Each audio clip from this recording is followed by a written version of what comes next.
ಸञ್ಜೀವಯತ್ಯಖಿಲ ಶಕ್ತಿಧರಸ್ವಧಾಮ್ನಾ ಅನ್ಯಾಂಶ್ಚ ಹಸ್ತಚರಣಶ್ರವಣತ್ವಗಾದೀನ್ ಪ್ರಾಣಾನ್ನಮೋ ಭಗವತೆ ಪುರುಷಾಯ ತುಭ್ಯಂ ಭವದವೋಷ್ಣೇನ ತಾತಪ್ಯಮಾನಾನ್ ಭುವಿ ಪರಂ ನಾತಮಪ್ರೇಕ್ಷಮಾಣಾನ್ ಭುವನಮಾನ್ಯೇನ ಚ ಅನ್ಯೇನ ದೋಷ್ಣಾ ಭವತು ಭೀರ್ಮಾ ಇತಿ ನ ಸಾಂತ್ವಯಂತಂ ಪ್ರಣತವಾನ್ ಪ್ರಾಣಿನಾಂ ಪ್ರಾಣಭೂತಂ ಪ್ರಣತಿಭಿಃ ಪ್ರೀಣಯೇ ಪೂರ್ಣಬೋಧಂ ತಪೋ ವಿದ್ಯಾ ವಿರಕ್ತ್ಯಾದಿ ಸದ್ಗುಣೌಗಾಕರಾನಹಂ ವಾದಿರಾಜಗುರೂನ್ ವಂದೇ ಹಯಗ್ರೀವಪದಾಶ್ರಯಾನ್ ಮೂಕೋಪಿ ಯತ್ಪ್ರಸಾದೇನ ಮುಕುಂದಶಯನಾಯತೆ ರಾಜರಾಜಾಯತೆ ರಿಕ್ತೋ ರಾಘವೇಂದ್ರಂ ತಮಾಶ್ರಯೇ ಅನವದ್ಯಾತ್ಮಚಾರಿತ್ರಂ ವಾದಿಕದ್ಯೋತಭಾಸ್ಕರಂ ವಿದ್ಯಾಮಾನ್ಯಗುರುಂ ವಂದೇ ವಿದ್ಯಾವಿದ್ಯೋತಭಾಸ್ವರಂ ಶ್ರೀ ವಿಶ್ವೇಶತೀರ್ಥಗುರುಭ್ಯೋ ನಮಃ. ಜನ್ಮಾದ್ಯಸ್ಯ ಯತೋನ್ವಯಾದಿತರತಶ್ಚಾರ್ತೇಷ್ವವಿಘ್ನಸ್ವರಾಟ್ ತೇನೇ ಬ್ರಹ್ಮ ಹೃದಯ ಆದಿಕವಯೇ ಮುಹ್ಯಂತಿ ಯಂ ಸೂರಯಃ ತೇಜೋ ವಾರಿಮೃದಾಂ ಯಥಾ ವಿನಿಮಯೋ ಯತ್ರ ತ್ರಿಸರ್ಗೋ ಮೃಷಾ ಧಾಮ್ನಾ ಸ್ವೇನ ಸದಾ ನಿರಸ್ತಕುಹಕಂ ಸತ್ಯಂ ಪರಂ ಧೀಮಹಿ. ನಿಗಮಕಲ್ಪತರೋರ್ಗಲಿತಂ ಫಲಂ ಶುಕಮುಖಾದಮೃತದ್ರವಸಂಯುತಂ ಪಿಬತ ಭಾಗವತಂ ರಸಮಾಲಯಂ ಮುಹುರಹೋ ರಸಿಕಾ ಭುವಿ ಭಾವುಕಾಃ. ಹರಿಕಥಾಮೃತಸಾರ ಗುರುಗಳ ಕರುಣದಿಂದಾಪನಿತು ಪೇಳುವೆ ಪರಮ ಭಗವದ್ಭಕ್ತರಿದನಾದರದಿ ಕೇಳುವುದು.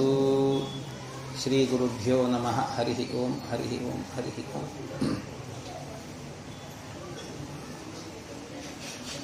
ಒಟ್ಟು 6ನೇ ಸ್ಕಂದದಲ್ಲಿ ಅನೇಕ ಪ್ರಮೇಯ ವಿಚಾರಗಳನ್ನು,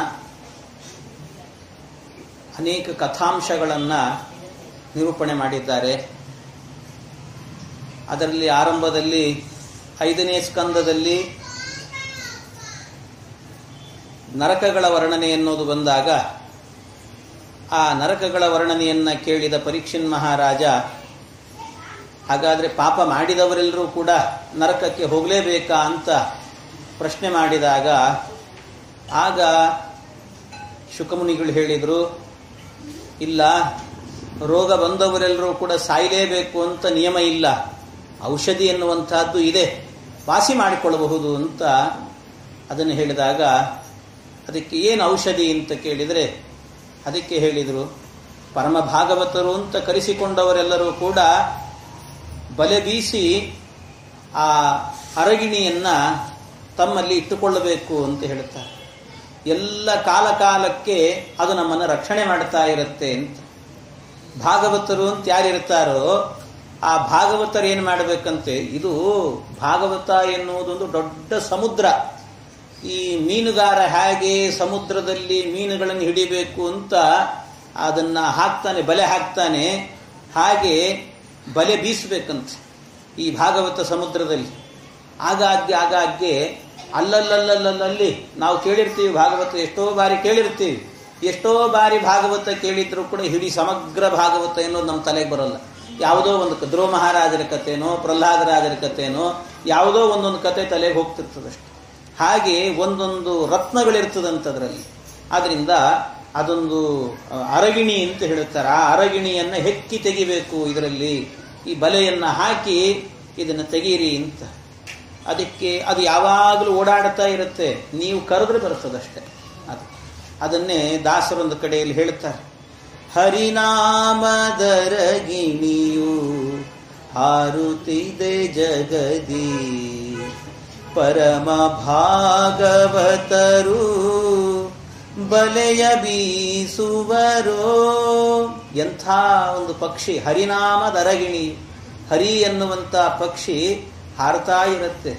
ಇದನ್ನು ಭಾಗವತರೆಲ್ಲರೂ ಕೂಡ ಅದನ್ನು ಬಲೆ ಹಾಕಿ ಎಳಿಬೇಕಂತ ನಮ್ಮ ಹೃದಯದಲ್ಲಿ ಇಟ್ಟುಕೊಂಡ್ರೆ ಅದನ್ನು ಕೋಪವೆಂಬ ಮಾರ್ಜಾಲ ಕಂಡರೆ ನುಂಗುವುದು, ಪಾಪವೆಂಬ ಹುಲಿಯ. ಅದು ಯಾವ್ಯಾವ್ದು ಇದೆಯೋ, ಕೋಪ ಅನ್ನುವಂಥದ್ದು ದೋಷ, ಪಾಪ ಅನ್ನುವಂಥದ್ದು ದೋಷ, ಎಲ್ಲ ದೋಷಗಳನ್ನು ಕೂಡ ದೂರ ಮಾಡುತ್ತಂತೆ. ಆ ಅರಗಿಣಿಯನ್ನು ನಿಮ್ಮ ಹೃದಯದಲ್ಲಿ ಸಂರಕ್ಷಣೆ ಮಾಡಿಕೊಳ್ಳ್ರಿ ಅಂತ. ಅದರ ಇಡೀ ತತ್ವ, ಆ ಹರಿನಾಮ ಅನ್ನುವಂಥದ್ದಕ್ಕೆ ಇರುವ ತತ್ವ ನಮಗೆ ಅಜಾಮಿಳನ ಉಪಾಖ್ಯಾನದಿಂದ ತಿಳಿದು ಬರುತ್ತೆ. ಆದ್ದರಿಂದ ಕೋಪವೆಂಬ ಮಾರ್ಜಾಲ ಕಂಡರೆ ನುಂಗುವುದು, ಪಾಪವೆಂಬ ಹುಲಿಯ ಕೊಂಡೊಯ್ಯುವುದು, ಕಾಪಾಡಲದನು ಇದು ಹೃದಯದಲ್ಲಿ ಇಂಬಿಟ್ಟರೆ ಆಪತ್ತಿಗೊದಗುವುದು ಆ ಮುದ್ದು ಅರಗಿಣಿಯು ಅಂತ. ಅದು ಆ ಅರಗಿಣಿ ಯಾವಾಗಲೂ ನಮ್ಮನ್ನು ರಕ್ಷಣೆ ಮಾಡುತ್ತದೆ. ನೀವು ಯಾವಾಗಲೂ ಹರಿನಾಮ ಸ್ಮರಣೆ ಮಾಡುತ್ತಾ ಇದ್ದೀರಿ ಅಂತಾದರೆ ಹರಿನಾಮ ಸ್ಮರಣೆಯಿಂದಾಗಿ ನಮಗೆ ಕೋಪ ದೂರ ಆಗ್ತಾ ಹೋಗುತ್ತಂತೆ. ಕೋಪ ಬರುವುದಿಲ್ಲ, ಹೆಚ್ಚೆಚ್ಚು ಕೋಪ ಬರುವುದಿಲ್ಲಂತೆ. ಅದನ್ನು ಬಿಟ್ಟು ಹರಿನಾಮ ಸ್ಮರಣೆ ಬಿಟ್ಟು ಬರೀ ಜಪ ತಪ ಅನುಷ್ಠಾನ ಅಂತ ಮಾಡ್ತಿರ್ತಾರೆ. ಭಕ್ತಿಯಿಂದ ಮಾಡಲಿಲ್ಲ ಅಂದ್ರೆ ಅದು ಜಾಸ್ತಿ ಆಗ್ತಿರ್ತದಂತೆ. ಜಪ ತಪ ಅನುಷ್ಠಾನ ಏನು ಮಾಡ್ತಿರ್ತಾರೆ, ಆ ಅನುಷ್ಠಾನಗಳೆಲ್ಲ ಹರಿಪ್ರೀತಿಯಾಗಲಿ ಅಂತ ಮಾಡಬೇಕು, ಹರಿಪ್ರೀತಿಯಾಗಲಿ ಅಂತ. ಅಷ್ಟು ನಿತ್ಯ ಮಾಡ್ತಿದ್ರು ಅಂತ ಆದರೆ ಅವರು ಒಳಗೊಳಗಿಂದಲೇನೆ ಸಿಟ್ಟು ಕಮ್ಮಿ ಆಗ್ತಾ ಹೋಗ್ತದಂತೆ. ಅದಕ್ಕೆ ಸಿಟ್ಟು ಅನ್ನುವಂಥದ್ದು ಹೇಗೆ ಅಂದರೆ, ಮನುಷ್ಯರು ಅವರಲ್ಲಿ 3 ಕೆಟಗರಿ ಹೇಳ್ತಾರೆ, 3 ರೀತಿಯಲ್ಲಿದ್ದಾರೆ, 4 ಅಂತಲೂ ಹೇಳ್ತಾರೆ. ಒಬ್ಬೊಬ್ಬರಿಗೆ ಒಂದೊಂದು ರೀತಿ ಸಿಟ್ಟು ಬರ್ತದಂತೆ. ಯಾವ ಮನುಷ್ಯನಾಗಬೇಕಾದ್ರೆ ಈ ಸಾಧನೆಯನ್ನ ಮಾಡಿಕೊಂಡು ಭಕ್ತಿಯಿಂದ ಹರಿಪ್ರೀತಿಗಾಗಿ ಕೆಲಸವನ್ನ ಮಾಡುತ್ತಾ ಹೋಗ್ತಾನೋ ಅಂಥವನಾಗುವಾಗ ಉತ್ತಮನಾಗ್ತಾನಂತೆ. ಸ್ವಲ್ಪ ಮಧ್ಯಸ್ಥಿತಿಯಲ್ಲಿರುವವನು ಮಧ್ಯಮ ಅಂತ ಕರೆಸಿಕೊಡುತ್ತಾನೆ, ಉಳಿದವರು ಅಧಮರಂತೆ. ಅದಕ್ಕಿಂತಲೂ ಕೂಡ ಕೆಳಗಿರೋರು ಅಧಮಾಧಮರು ಅಂತ. ಅದಕ್ಕೆ ಈ ಕೋಪ ಅನ್ನೋದ್ರಿಂದ ಯಾರು ಉತ್ತಮರು, ಯಾರು ಮಧ್ಯಮರು, ಯಾರು ಅಧಮರು, ಅಧಮಾಧಮರು ಅಂತ ನಿಶ್ಚಯ ಮಾಡಬಹುದು. ಹೇಗೆ ನಿಶ್ಚಯ ಮಾಡಬಹುದು ಅಂದರೆ ಅದನ್ನು ಹೇಳುತ್ತಾರೆ ಶಾಸ್ತ್ರ ಹೇಳುವಾಗ, ಉತ್ತಮಾನಾಂ ಕ್ಷಣ ಕೋಪ ಸ್ಯಾತ್. ಉತ್ತಮರಿಗೆ ಕೋಪ ಬಂತು ಅಂದರೆ ಒಂದು ಕ್ಷಣ ಅಷ್ಟೇ, ಒಂದು ಕ್ಷಣ ಬರ್ತದಂತಷ್ಟೆ. ಆಮೇಲೆ ಇನ್ನೊಂದು ಕ್ಷಣಕ್ಕಾಗಬೇಕಾದ್ರೆ ಆ ಕೋಪ ಹೊರಟೇ ಹೋಗಿಬಿಡ್ತದೆ. ಆಯ್ತು, ನಾನು ಯಾವಾಗಲೂ ಮರ್ತಿದ್ದೀನಿ, ನೀನು ಯಾಕೆ ನೆನಪಿಟ್ಟುಕೊಂಡೆ ಅಂತ ಕೇಳ್ತಾರೆ ಅಷ್ಟೇ. ಹಾಗಿರ್ತದಂತೆ, ಮರ್ತೇ ಬಿಡ್ತಾರೆ ಅದನ್ನು. ಆಮೇಲೆ ಇಲ್ಲವೇ ಇಲ್ಲ, ಅದರ ಬಗ್ಗೆ ಮಾತೇ ಆಡೋದಿಲ್ಲ ಅಂತ ಹೇಳ್ತಾರೆ. ರಾಮದೇವರಿಗೆ ಹಾಗಿತ್ತಂತೆ. ರಾಮಚಂದ್ರ ಅವನ ಬಗ್ಗೆ ಹೇಳುವಾಗ ರಾಮೋದ್ವಿರ್ನಾಭಿಭಾಷತೆ ಅಂತ ಹೇಳಿದಂತೆ. ರಾಮೋದ್ವಿರ್ನಾಭಿಭಾಷತೆ, ಪರಮಾತ್ಮ ರಾಮಚಂದ್ರ 2 ಬಾರಿ ಹೇಳ್ತಾನೆ ಇರಲಿಲ್ಲಂತೆ. ಏನಾದರೂ ಕೋಪದ ಮಾತು ಅಂತಿದ್ರೆ ಒಂದು ಸರ್ತಿ ಹೇಳಿ ಸುಮ್ಮನಾಗಿ ಬಿಡ್ತಿದ್ದೆ, ಇನ್ನೊಂದು ಸರ್ತಿ ಹೇಳ್ತಿರ್ಲಿಲ್ಲಂತೆ. ಅದನ್ನ ಒಂದು ಪ್ರಸಂಗದಲ್ಲಿ ಹೇಳ್ತಾರೆ ವಾಲ್ಮೀಕಿಗಳು. ಎಲ್ಲಿ ಅಂದರೆ, ರಾಮಚಂದ್ರ ಬಂಗಾರದ ಜಿಂಕೆ ಹಿಂದೆ ಹೋಗ್ತಾನೆ. ಬಂಗಾರದ ಜಿಂಕೆಯ ಹಿಂದೆ ಹೋದಾಗ ಲಕ್ಷ್ಮಣನು ಕೂಡ ಆಗ ಹೋಗು ಅಂತ ಹೇಳಿದರೆ ಹೋಗಲಿಲ್ಲ. ಸೀತಾದೇವಿ ಹೇಳಿದ್ಲು, ನಿಮ್ಮ ಅಣ್ಣ ಇಲ್ಲದೆ ಇರುವಾಗ ನೀನು ನನ್ನ ಮೇಲೇನೋ ಆಸೆ ಇಟ್ಟುಕೊಂಡಿದ್ದಿ ಅಂತ ಬೈದಾಗ ಸ್ವಾಭಿಮಾನಕ್ಕೆ ಧಕ್ಕೆ ಆಯಿತು ಅಂತ ಲಕ್ಷ್ಮಣ ಹೊರಟಾದ್ಮೇಲೆ ಸೀತೆಯನ್ನು ಅಪಹರಣ ಮಾಡಿದ ರಾವಣ ಎಲ್ಲ ಆಯಿತು. ಆದಮೇಲೆ ರಾಮಚಂದ್ರ ಬಂದನಂತೆ. ರಾಮಚಂದ್ರ ಬಂದು ನೋಡುವಾಗ ಸೀತೆ ಇರಲಿಲ್ಲ. ಸೀತೆ ಇಲ್ಲದೆ ಇದ್ದಾಗ ಆಗ ಲಕ್ಷ್ಮಣ ನನಗೆ ಹೇಳಿದ್ನಂತೆ, ಲಕ್ಷ್ಮಣ ನಾನು ನಿನಗೆ ಹೇಳಿದ್ನಲ್ಲ, ಮೊದಲೇ ಹೋಗುವಾಗಲೇ ಹೇಳಿದ್ದ, ಏನೇ ಆದರೂ ಕೂಡ ನೀನು ಸೀತಾದೇವಿನ ಒಬ್ಬಳನ್ನೇ ಬಿಟ್ಟು ಹೋಗಬೇಡ ಅಂತ ಹೇಳಿ ಹೋಗಿದ್ದ. ಆದರೆ ಸೀತೆಯನ್ನ ಬಿಟ್ಟು ಬಂದಿದ್ದ ಲಕ್ಷ್ಮಣ. ಅದಕ್ಕೆ ರಾಮ ಹೇಳಿದ್ನಂತೆ, ಲಕ್ಷ್ಮಣ ನಿನಗೆ ನಾನು ಹೋಗುವಾಗಲೇ ಹೇಳಿದ್ದೆ ಸೀತೆಯನ್ನು ಒಬ್ಬಳನ್ನೇ ಬಿಟ್ಟು ಬರಬೇಡ ಅಂತ ಹೇಳಿಬಿಟ್ಟು, ಆದರೂ ಸೀತೆಯನ್ನು ಒಬ್ಬಳನ್ನೇ ಬಿಟ್ಟು ಬಂದಿಯಲ್ಲೋ ನೀನು, ಯಾಕೋ ಹಾಗೆ ಮಾಡಿದೆ ಅಂತ ಹೇಳ್ಬಿಟ್ಟು ಸ್ವಲ್ಪ ಗದರಿದಾಗ ಆಗ ಲಕ್ಷ್ಮಣ ಹೇಳ್ತಾನೆ, ಅಣ್ಣ ನಾನೇನು ಮಾಡಲಿ, ಅತ್ತಿಗೆ ನನಗೆ ಹೀಗೆ ಹೇಳಿಬಿಟ್ಲು, ನನ್ನ ಸ್ವಾಭಿಮಾನಕ್ಕೆ ಧಕ್ಕೆ ಆಗುವಂತೆ ಮಾತಾಡಿದ್ಲು, ಅದಕ್ಕೋಸ್ಕರ ನನಗೆ ತಡ್ಕೊಳ್ಳಿಕ್ಕಾಗಲಿಲ್ಲ, ಸೀತೆಯನ್ನು ಒಬ್ಬಳನ್ನೇ ಬಿಟ್ಟು ಬಂದ್ಬಿಟ್ಟೆ ನಾನು ಅಂತ ಹೇಳಿ. ಅದಕ್ಕೆ ರಾಮಚಂದ್ರ ಹೇಳಿದ್ನಂತೆ, ಅಲ್ಲೋ ನಿನಗೆ ನಿನ್ನ ಸ್ವಾಭಿಮಾನ ದೊಡ್ಡದೋ ನನ್ನ ಆಜ್ಞೆ ದೊಡ್ಡದು ಅಂತ ಕೇಳಿದ್ನಂತೆ. ನಾನು ನಿನಗೆ ಹೋಗಬೇಡ ಅಂತ ಹೇಳಿದ್ದೆ, ಆದರೆ ನಿನಗೆ ನನ್ನ ಆಜ್ಞೆಗಿಂತಲೂ ನಿನಗೆ ನಿನ್ನ ಸ್ವಾಭಿಮಾನವೇ ದೊಡ್ಡದಾಯ್ತಾ ಅಂತ ಒಂದು ಸರ್ತಿ ಕೇಳಿದ್ದಾನಂತೆ ರಾಮಚಂದ್ರ. ಒಂದೇ ಸರ್ತಿ ಕೇಳಿದ್ದು, ಮತ್ಯಾವತ್ತೂ ಆ ವಿಷಯವನ್ನು ಮಾತಾಡಲೇ ಇಲ್ಲ ಅಂತ ಹೇಳ್ತಾರೆ. ರಾಮೋದ್ವಿರ್ನಾಭಿಭಾಷತೆ, ಸಿಟ್ಟಿನಿಂದ ಒಂದು ಸರ್ತಿ ಹೇಳಿದಂತೆ. ಮತ್ತೆ ಇನ್ಯಾವತ್ತೂ ಕೂಡ ಸೀತೆಯನ್ನು ನಿನ್ನಿಂದಲೇ ಕಳ್ಕೊಂಡಿದ್ದು ಅಂತ ಒಂದು ದಿವಸ ಮಾತಾಡಿಲ್ಲ. ಬೇರೆ ಯಾರಾದ್ರಾಗಿದ್ರೆ ಏನಾಗ್ತಿತ್ತು ಹೇಳಿ ಗತಿ. ರಾಮನ ಬಿಟ್ಟು ಬೇರೆ ಯಾರಾದ್ರೂ ಆಗಿದ್ರೆ ಜೀವನ ಪೂರ್ತಿ ನಿನ್ನಿಂದ ಅನ್ಕೊಂಡೆ ಸಾಯ್ತಿದ್ರು, ಹಾಗಿರ್ತಿದ್ರು. ಆದ್ರೆ ರಾಮ ಹಾಗಲ್ಲ. ಅದನ್ನು ಉತ್ತಮಾನಾಂ ಕ್ಷಣಕೋಪಸ್ಯಾತ್ ಅಂತ ಹೇಳ್ತಾರೆ. ಉತ್ತಮರಿಗಾಗುವಾಗ ಒಂದು ಕ್ಷಣ ಅಂತಷ್ಟೇ, ಒಂದು ಕ್ಷಣ ಕೋಪ, ಆಮೇಲೆ ಮತ್ತದನ್ನು ಮರೆತೇ ಬಿಡ್ತಾರೆ. ಆಮೇಲೆ ಕೆಲವರಿದ್ದಾರೆ ದಿನಸ್ಯಾಂತಂತು ಮಧ್ಯಮಾಹ. ದಿನಸ್ಯಾಂತಂತು ಒಂದು ದಿನ ತನಕಲೂ ಕೂಡ, ಇವತ್ತು ಬೆಳಿಗ್ಗೆ ಸಿಟ್ಟು ಬಂತು ಅಂದ್ರೆ ನಾಳೆ ಬೆಳಿಗ್ಗೆ ತನಕಲೂ ಕೂಡ ಆ ಸಿಟ್ಟಿರ್ತದಂತೆ. ಅಂಥವರಿಗಾಗಬೇಕಾದ್ರೆ ಅವ್ರು ಮಧ್ಯಮರು ಅಂತ ಕರೀತಾರೆ. ದಿನಸ್ಯಾಂತಂತು ಮಧ್ಯಮಾಹ. ದಿನಸ್ಯ ಒಂದು ದಿನದ ಅಂತ್ಯ ಆಗೋ ತನಕಲೂ ಕೂಡ 24 ಗಂಟೆ ಅವರಿಗೆ ಸಿಟ್ಟಿರ್ತದೆ, ಕೋಪ ಇರ್ತದೆ. ಇವರನ್ನು ಮಧ್ಯಮರು ಅಂತ ಕರೀತಾರೆ. ಇನ್ನು ಅಧಮರು ಅಂತಿದ್ದಾರೆ. ಅವರಿಗೆ ಎಷ್ಟು ಅಂತ ಹೇಳಿದರೆ, ಆ ಅಧಮರಿಗಾಗಬೇಕಾದ್ರೆ ವರ್ಷಾಂತಂತು ಅಧಮಾಸ್ಯುಹು. ಒಂದು ವರ್ಷದ ತನಕಲೂ ಕೂಡ ಇರ್ತದಂತೆ. ಒಂದು ವರ್ಷದ ತನಕಲೂ ಕೂಡ ಸಿಟ್ಟು, ವರ್ಷದ ತನಕ, ವರ್ಷ ಆದ್ಮೇಲೆ ಹೋಗ್ತದಂತೆ ಸ್ವಲ್ಪ. ಆಮೇಲೆ ಇನ್ನು ಕೆಲವರು ಇರ್ತಾರಂತೆ, ಅವರನ್ನು ಅಧಮಾಧಮರು ಅಂತ ಹೇಳ್ತಾರೆ. ಅವರಿಗೆ ಎಲ್ಲಿ ತನಕ ಸಿಟ್ಟಿರ್ತದೆ ಅಂತ ಕೇಳಿದ್ರೆ, ಅವರಿಗೆ ಸಾಯೋ ತನಕ. ಮರಣಸ್ಯಾಂತಂತೂ ಅಧಮಾಧಮರು ಅಂತ ಕರೆಯುವವ್ರನ್ನ ಅವರಿಗೆ ಮರಣಾಂತದ ತನಕಲೂ ಕೂಡ, ಸಾಯೋ ತನಕಲೂ ಸಿಟ್ಟಿಟ್ಕೊಂಡಿರ್ತಾರೆ. ಇವರನ್ನು ಅಧಮಾಧಮರು ಅಂತ. ಹಾಗಾಗಿ ಹೀಗೆ ಒಬ್ಬೊಬ್ಬರು ಇರ್ತಾರೆ. ಅದರಿಂದ ಸಾಧನೆಯಲ್ಲಿ ಉತ್ತಮರಾಗಬೇಕು ಅಂತಾದ್ರೆ ಹರಿನಾಮ ಸ್ಮರಣೆಯನ್ನ ಮಾಡ್ಕೊಳ್ತಾ ಹೋದಾಗ ನಮಗೆ ಗೊತ್ತಾಗ್ತಾ ಹೋಗುತ್ತೆ, ನಾವು ಮಧ್ಯಮರೋ, ಉತ್ತಮರೋ, ಅಧಮರೋ, ಅಧಮಾಧಮರೋ. ಸಿಟ್ಟು ಎಲ್ಲಿ ತನಕ ಇರ್ತದೆ ನಾವೇ ಅನ್ಕೊಳ್ಬೇಕಂತ. ಇಂಥವನು ಹೀಗೆ ಮಾಡಿದ್ದ ಅಂತ ನೆನಪಿಟ್ಟುಕೊಂಡು ಸಿಟ್ಟು ಮಾಡ್ಕೊಳ್ತಾನೆ ಇದ್ರೆ ಅದು ನಾವೆಂಥವ್ರು ಅಂತ ನಮಗೆ ಗೊತ್ತಾಗ್ತದೆ. ಆದ್ರಿಂದ ಅದನ್ನು ಅಲ್ಲಲ್ಲಿಗೆ ಮರಿಬೇಕು. ಎಷ್ಟು ದಿವಸ ಇದ್ದೇವೆ ಹೇಳಿ, ನಾವು ಎಷ್ಟು ದಿವಸ ಇದ್ದೇವೆ, ಯಾರು ಎಷ್ಟು ದಿವಸ ಅಂತ ಗೊತ್ತಿಲ್ಲ. ಅಷ್ಟರಲ್ಲೇನೆ ಹರಿನಾಮ ಸ್ಮರಣೆ ಮಾಡೋದು ಬಿಟ್ಟು ಯಾಕೆ ದ್ವೇಷ ಅಸೂಯೆಯನ್ನು ತುಂಬಿಕೊಳ್ತೀರಿ? ಆದ್ರಿಂದ ಸಾಧನೆ ಮಾಡಿಕೊಳ್ಳ್ರಿ ಅಂತ ಹೇಳ್ತಾರೆ. ಆ ಸಾಧನೆಯನ್ನ ಮಾಡಿಕೊಂಡು ಹರಿನಾಮ ಸ್ಮರಣೆಯನ್ನ ಮಾಡಿ ಅಂತ ಅನ್ನುವ ದೊಡ್ಡ ತತ್ವವನ್ನ ಆ ಅಜಾಮಿಳನ ಉಪಾಖ್ಯಾನದ ಮೂಲಕವಾಗಿ ತಿಳಿಸಿ ಅದರಿಂದಾಗಿ ಹೇಳಿದರು. ಈ ರೀತಿ ಆ ಅಜಾಮಿಳ ಮೋಕ್ಷವನ್ನು ಹೊಂದಿದ್ದಾನೆ. ಗಂಗಾ ತೀರಕ್ಕೆ ಹೋದ. ಗಂಗಾ ತೀರದಲ್ಲಿ ಅಂದ್ರೆ ಆ ಹರಿದ್ವಾರ ಕ್ಷೇತ್ರದಲ್ಲಿ ತ್ರಿವಿಕ್ರಮ ದೇವಸ್ಥಾನದಲ್ಲಿ ಇದ್ದುಕೊಂಡು ಅಲ್ಲಿ ವಿಶೇಷ ದೇವರ ಧ್ಯಾನ ಇತ್ಯಾದಿಗಳನ್ನ ಮಾಡಿ ಆಮೇಲೆ ಮೋಕ್ಷಕ್ಕೆ ಹೋಗಿದ್ದಾನೆ ಅಂತ ಈ ಚರಿತ್ರೆಯನ್ನು ಹೇಳಿ, ಆದ್ರಿಂದ ನರಕದಿಂದ ಪಾರಾಗುವಂತ ಮಾರ್ಗ ಇದೆ ಅಂತ ಇಷ್ಟನ್ನ ಹೇಳಿದರು. ಇದು ಹರಿನಾಮ ಸ್ಮರಣೆಗೆ ಇರುವಂತಹ ಮಹತ್ವ ಅಂತ. ಇದು ಆದ ನಂತರ ಮುಂದೆ ಮತ್ತೆ ದಕ್ಷ ಪ್ರಜಾಪತಿಗಳ ಹುಟ್ಟನ್ನು ವರ್ಣನೆ ಮಾಡಿದರು. ಆ ಪ್ರಾಚೀನ ಬರಿಹಿಗೆ ಪ್ರಚೇತಸ ಅನ್ನುವ ಹೆಸರಿನಿಂದಾಗಿ ದಕ್ಷ ಪ್ರಜಾಪತಿಗಳು ಹುಟ್ಟಿದ್ರು. ಆ ದಕ್ಷ ಪ್ರಜಾಪತಿಗಳು ಅವರು ವಿವಾಹವನ್ನು ಮಾಡಿಕೊಂಡ್ರು. ವಿವಾಹ ಮಾಡಿಕೊಂಡು ಅಸಿಕ್ನಿಯಲ್ಲಿ ಅನೇಕ ಮಕ್ಕಳನ್ನು 10,000 ಜನ ಮಕ್ಕಳನ್ನು ಪಡೆದ್ರು.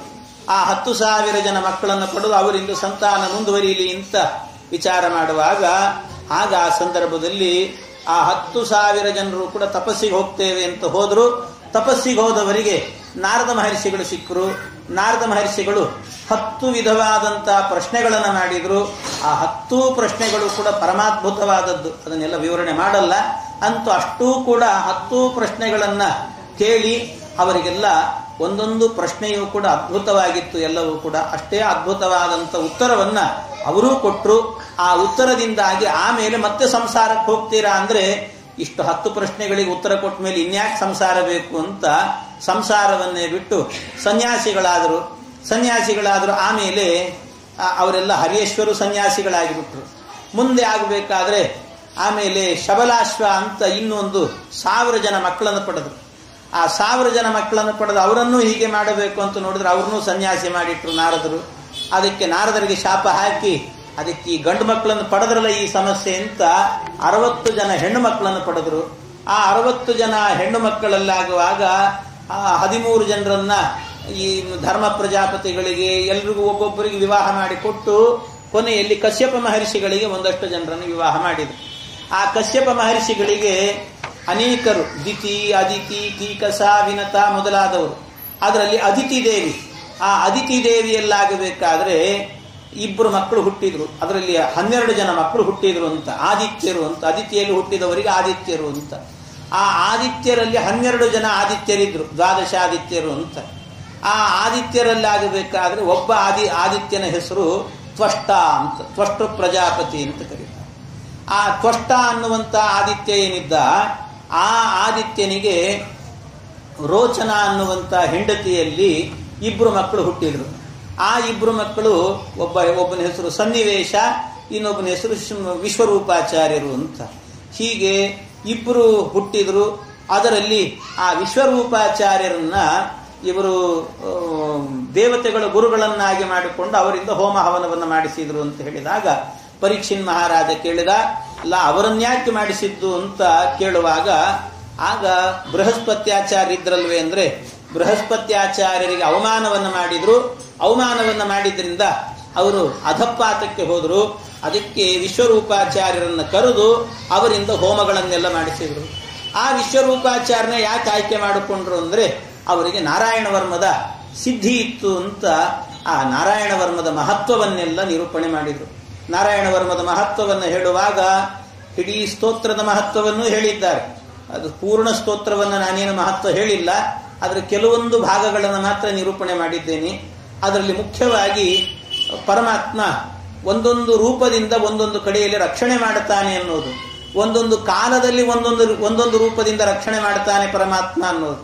ಅಷ್ಟೇ ಅಲ್ಲ, ಯಾರು ನಿತ್ಯ ಪಾರಾಯಣ ಮಾಡುತ್ತಾರೋ ಅಂಥವರಿಗೆ ಅಂತ್ಯಕಾಲದಲ್ಲಿ ಭಗವಂತನೇ ಬಂದು ಸಂಸ್ಕಾರ ಮಾಡಿ ಹೋಗ್ತಾನೆ ಅನ್ನೋದಕ್ಕೆ ಅದಕ್ಕೆ ಕೌಶಿಕ ಗೋತ್ರದ ಬ್ರಾಹ್ಮಣನೇ ನಿದರ್ಶನ ಅಂತ ಅದನ್ನು ನಿರೂಪಣೆ ಮಾಡಿದ್ದಾರೆ.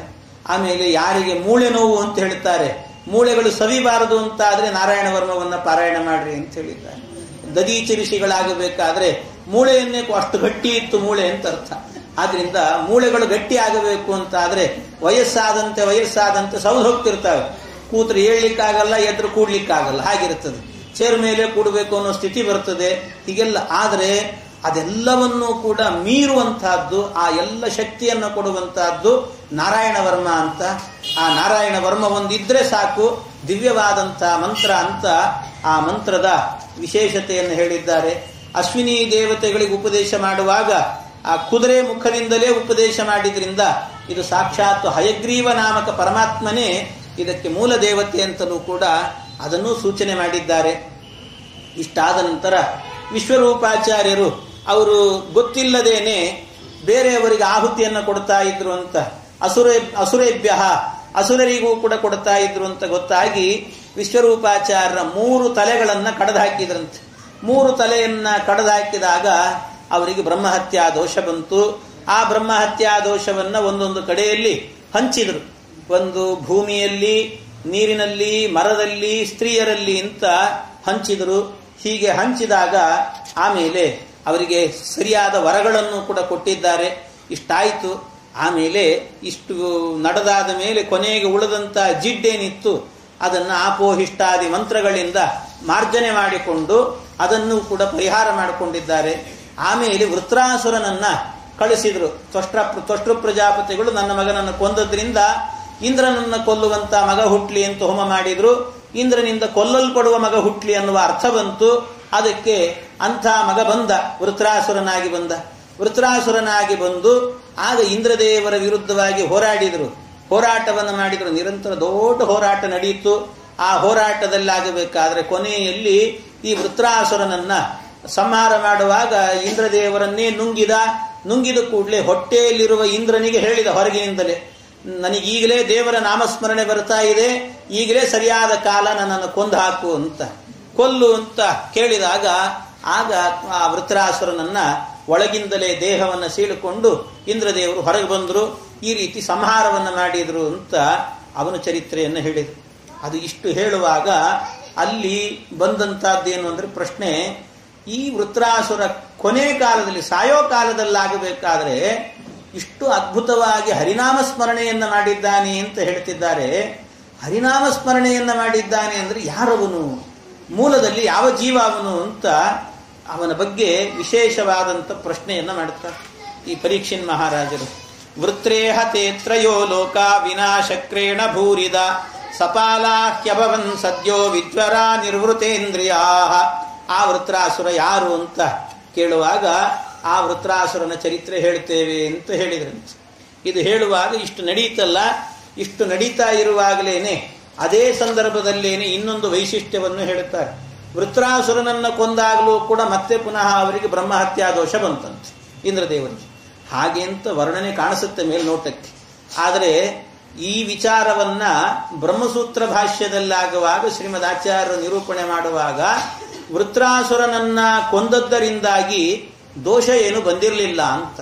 ಅದಕ್ಕೆ ಇಂದ್ರದೇವರಿಗೆ ಬ್ರಹ್ಮಹತ್ಯಾ ದೋಷ ಬಂತು, ಮತ್ತೆ ಪುನಃ ಈ ಬ್ರಹ್ಮಹತ್ಯಾ ದೋಷವನ್ನು ಹ್ಯಾಕ್ ಕಳ್ಕೊಳ್ಳುವುದು ಅಂತ ಒಂದು ಪುಷ್ಕರ ಅಂತ ಒಂದು ಸರೋವರಕ್ಕೆ ಹೋಗಿ ಆ ಸರೋವರದಲ್ಲಿ ಪುಷ್ಕರ ನಾಳದಲ್ಲಿ, ನಾಳ ಅಂದ್ರೆ ಈ ಕಮಲದ ನಾಳ ಇರ್ತದಲ್ಲ, ಆ ನಾಳದ ಒಳಗೆ ಕೂತುಕೊಂಡು ಅಲ್ಲಿ ವಿಶೇಷವಾಗಿ ನರಸಿಂಹದೇವರು ಉಪಾಸನೆ ಮಾಡಿದ್ರಂತೆ. ಇಂದ್ರದೇವರು ನರಸಿಂಹದೇವರು ಉಪಾಸನೆ ಮಾಡಿ ಆಮೇಲೆ ಬ್ರಹ್ಮಹತ್ಯಾ ದೋಷವನ್ನೆಲ್ಲ ಹೋಗಲಾಡಿಸ್ಕೊಂಡ್ರು ಅಂತ ಅನೇಕ ವರ್ಷಗಳ ಕಾಲ ಅಲ್ಲಿದ್ರು ಅಂತ ಅದೊಂದು ಚರಿತ್ರೆ ಇದೆ.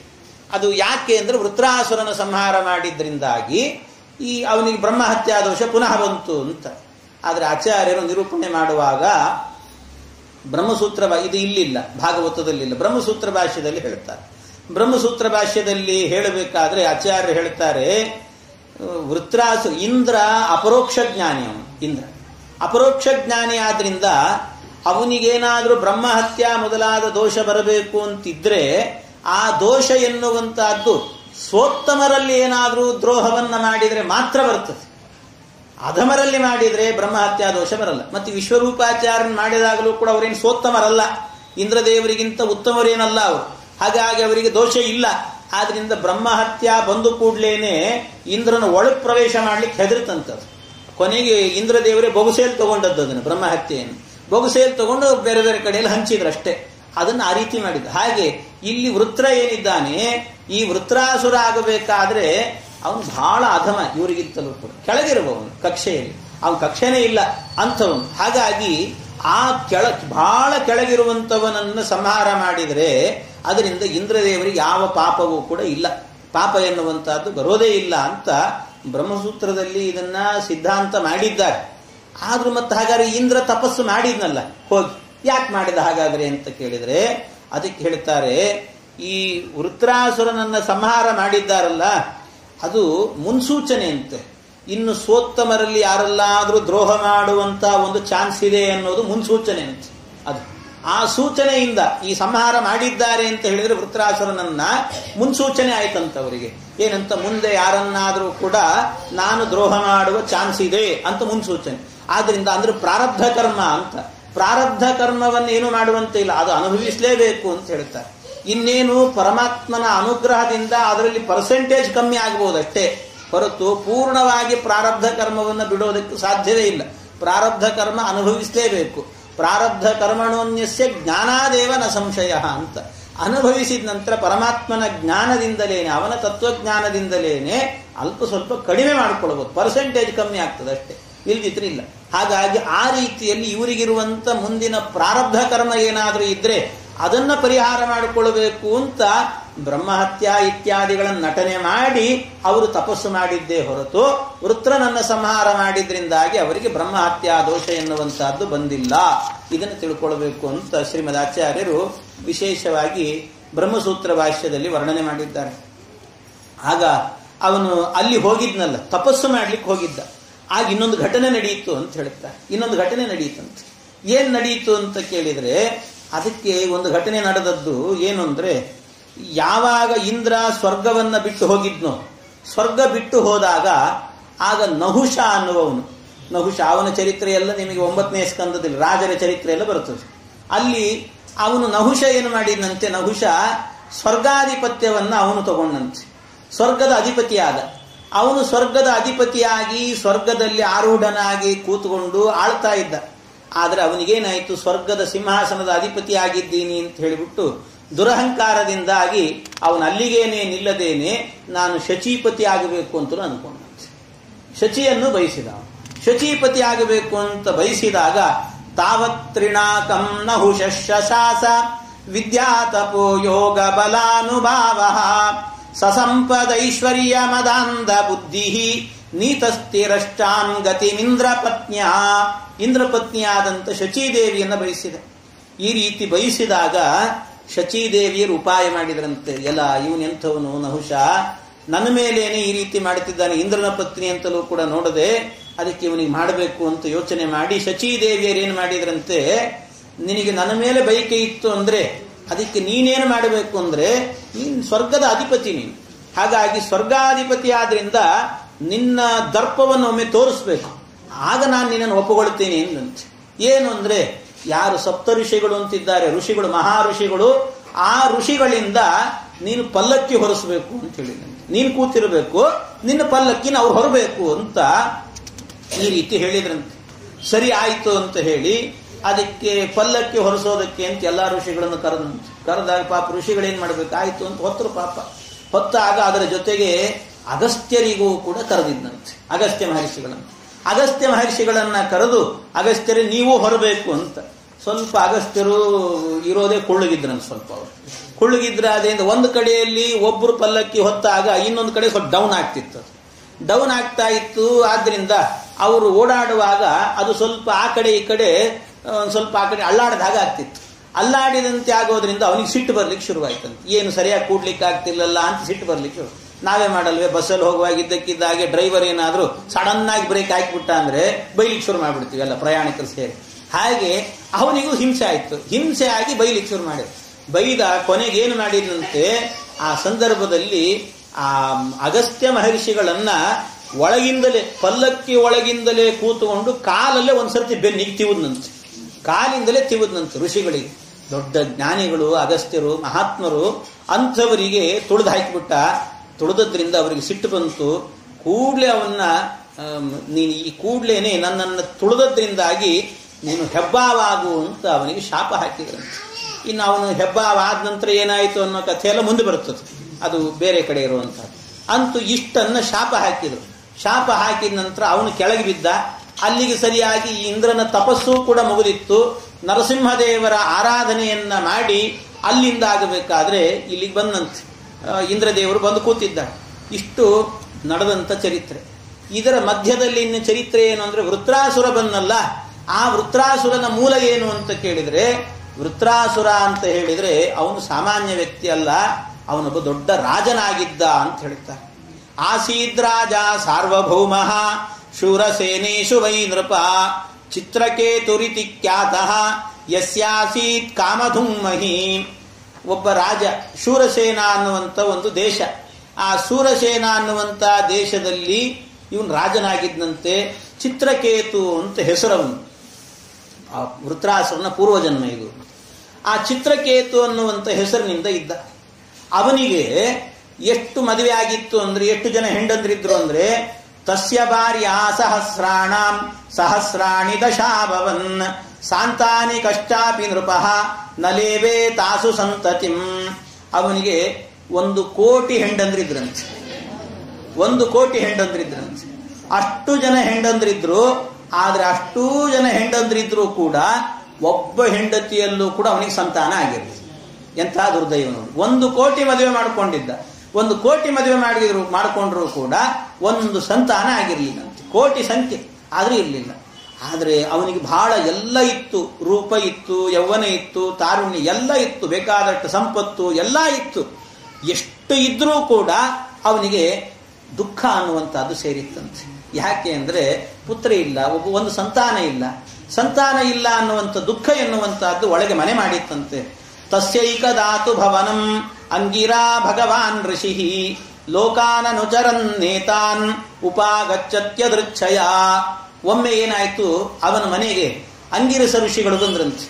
ಅಂಗಿರಸ ಅಂತ, ಆ ಅಂಗಿರಸ ಅನ್ನುವಂಥ ಋಷಿಗಳು ಬಂದಾಗ ಅವರನ್ನ ಬಹಳ ಚೆನ್ನಾಗಿ ಸ್ವಾಗತ ಮಾಡಿ ಅವರಿಗೆ ಅರ್ಘ್ಯಪಾದ್ಯಾದಿಗಳನ್ನೆಲ್ಲ ಕೊಟ್ಟು ಮಾಡಿ ಕೂಡಿಸಿದಂತೆ.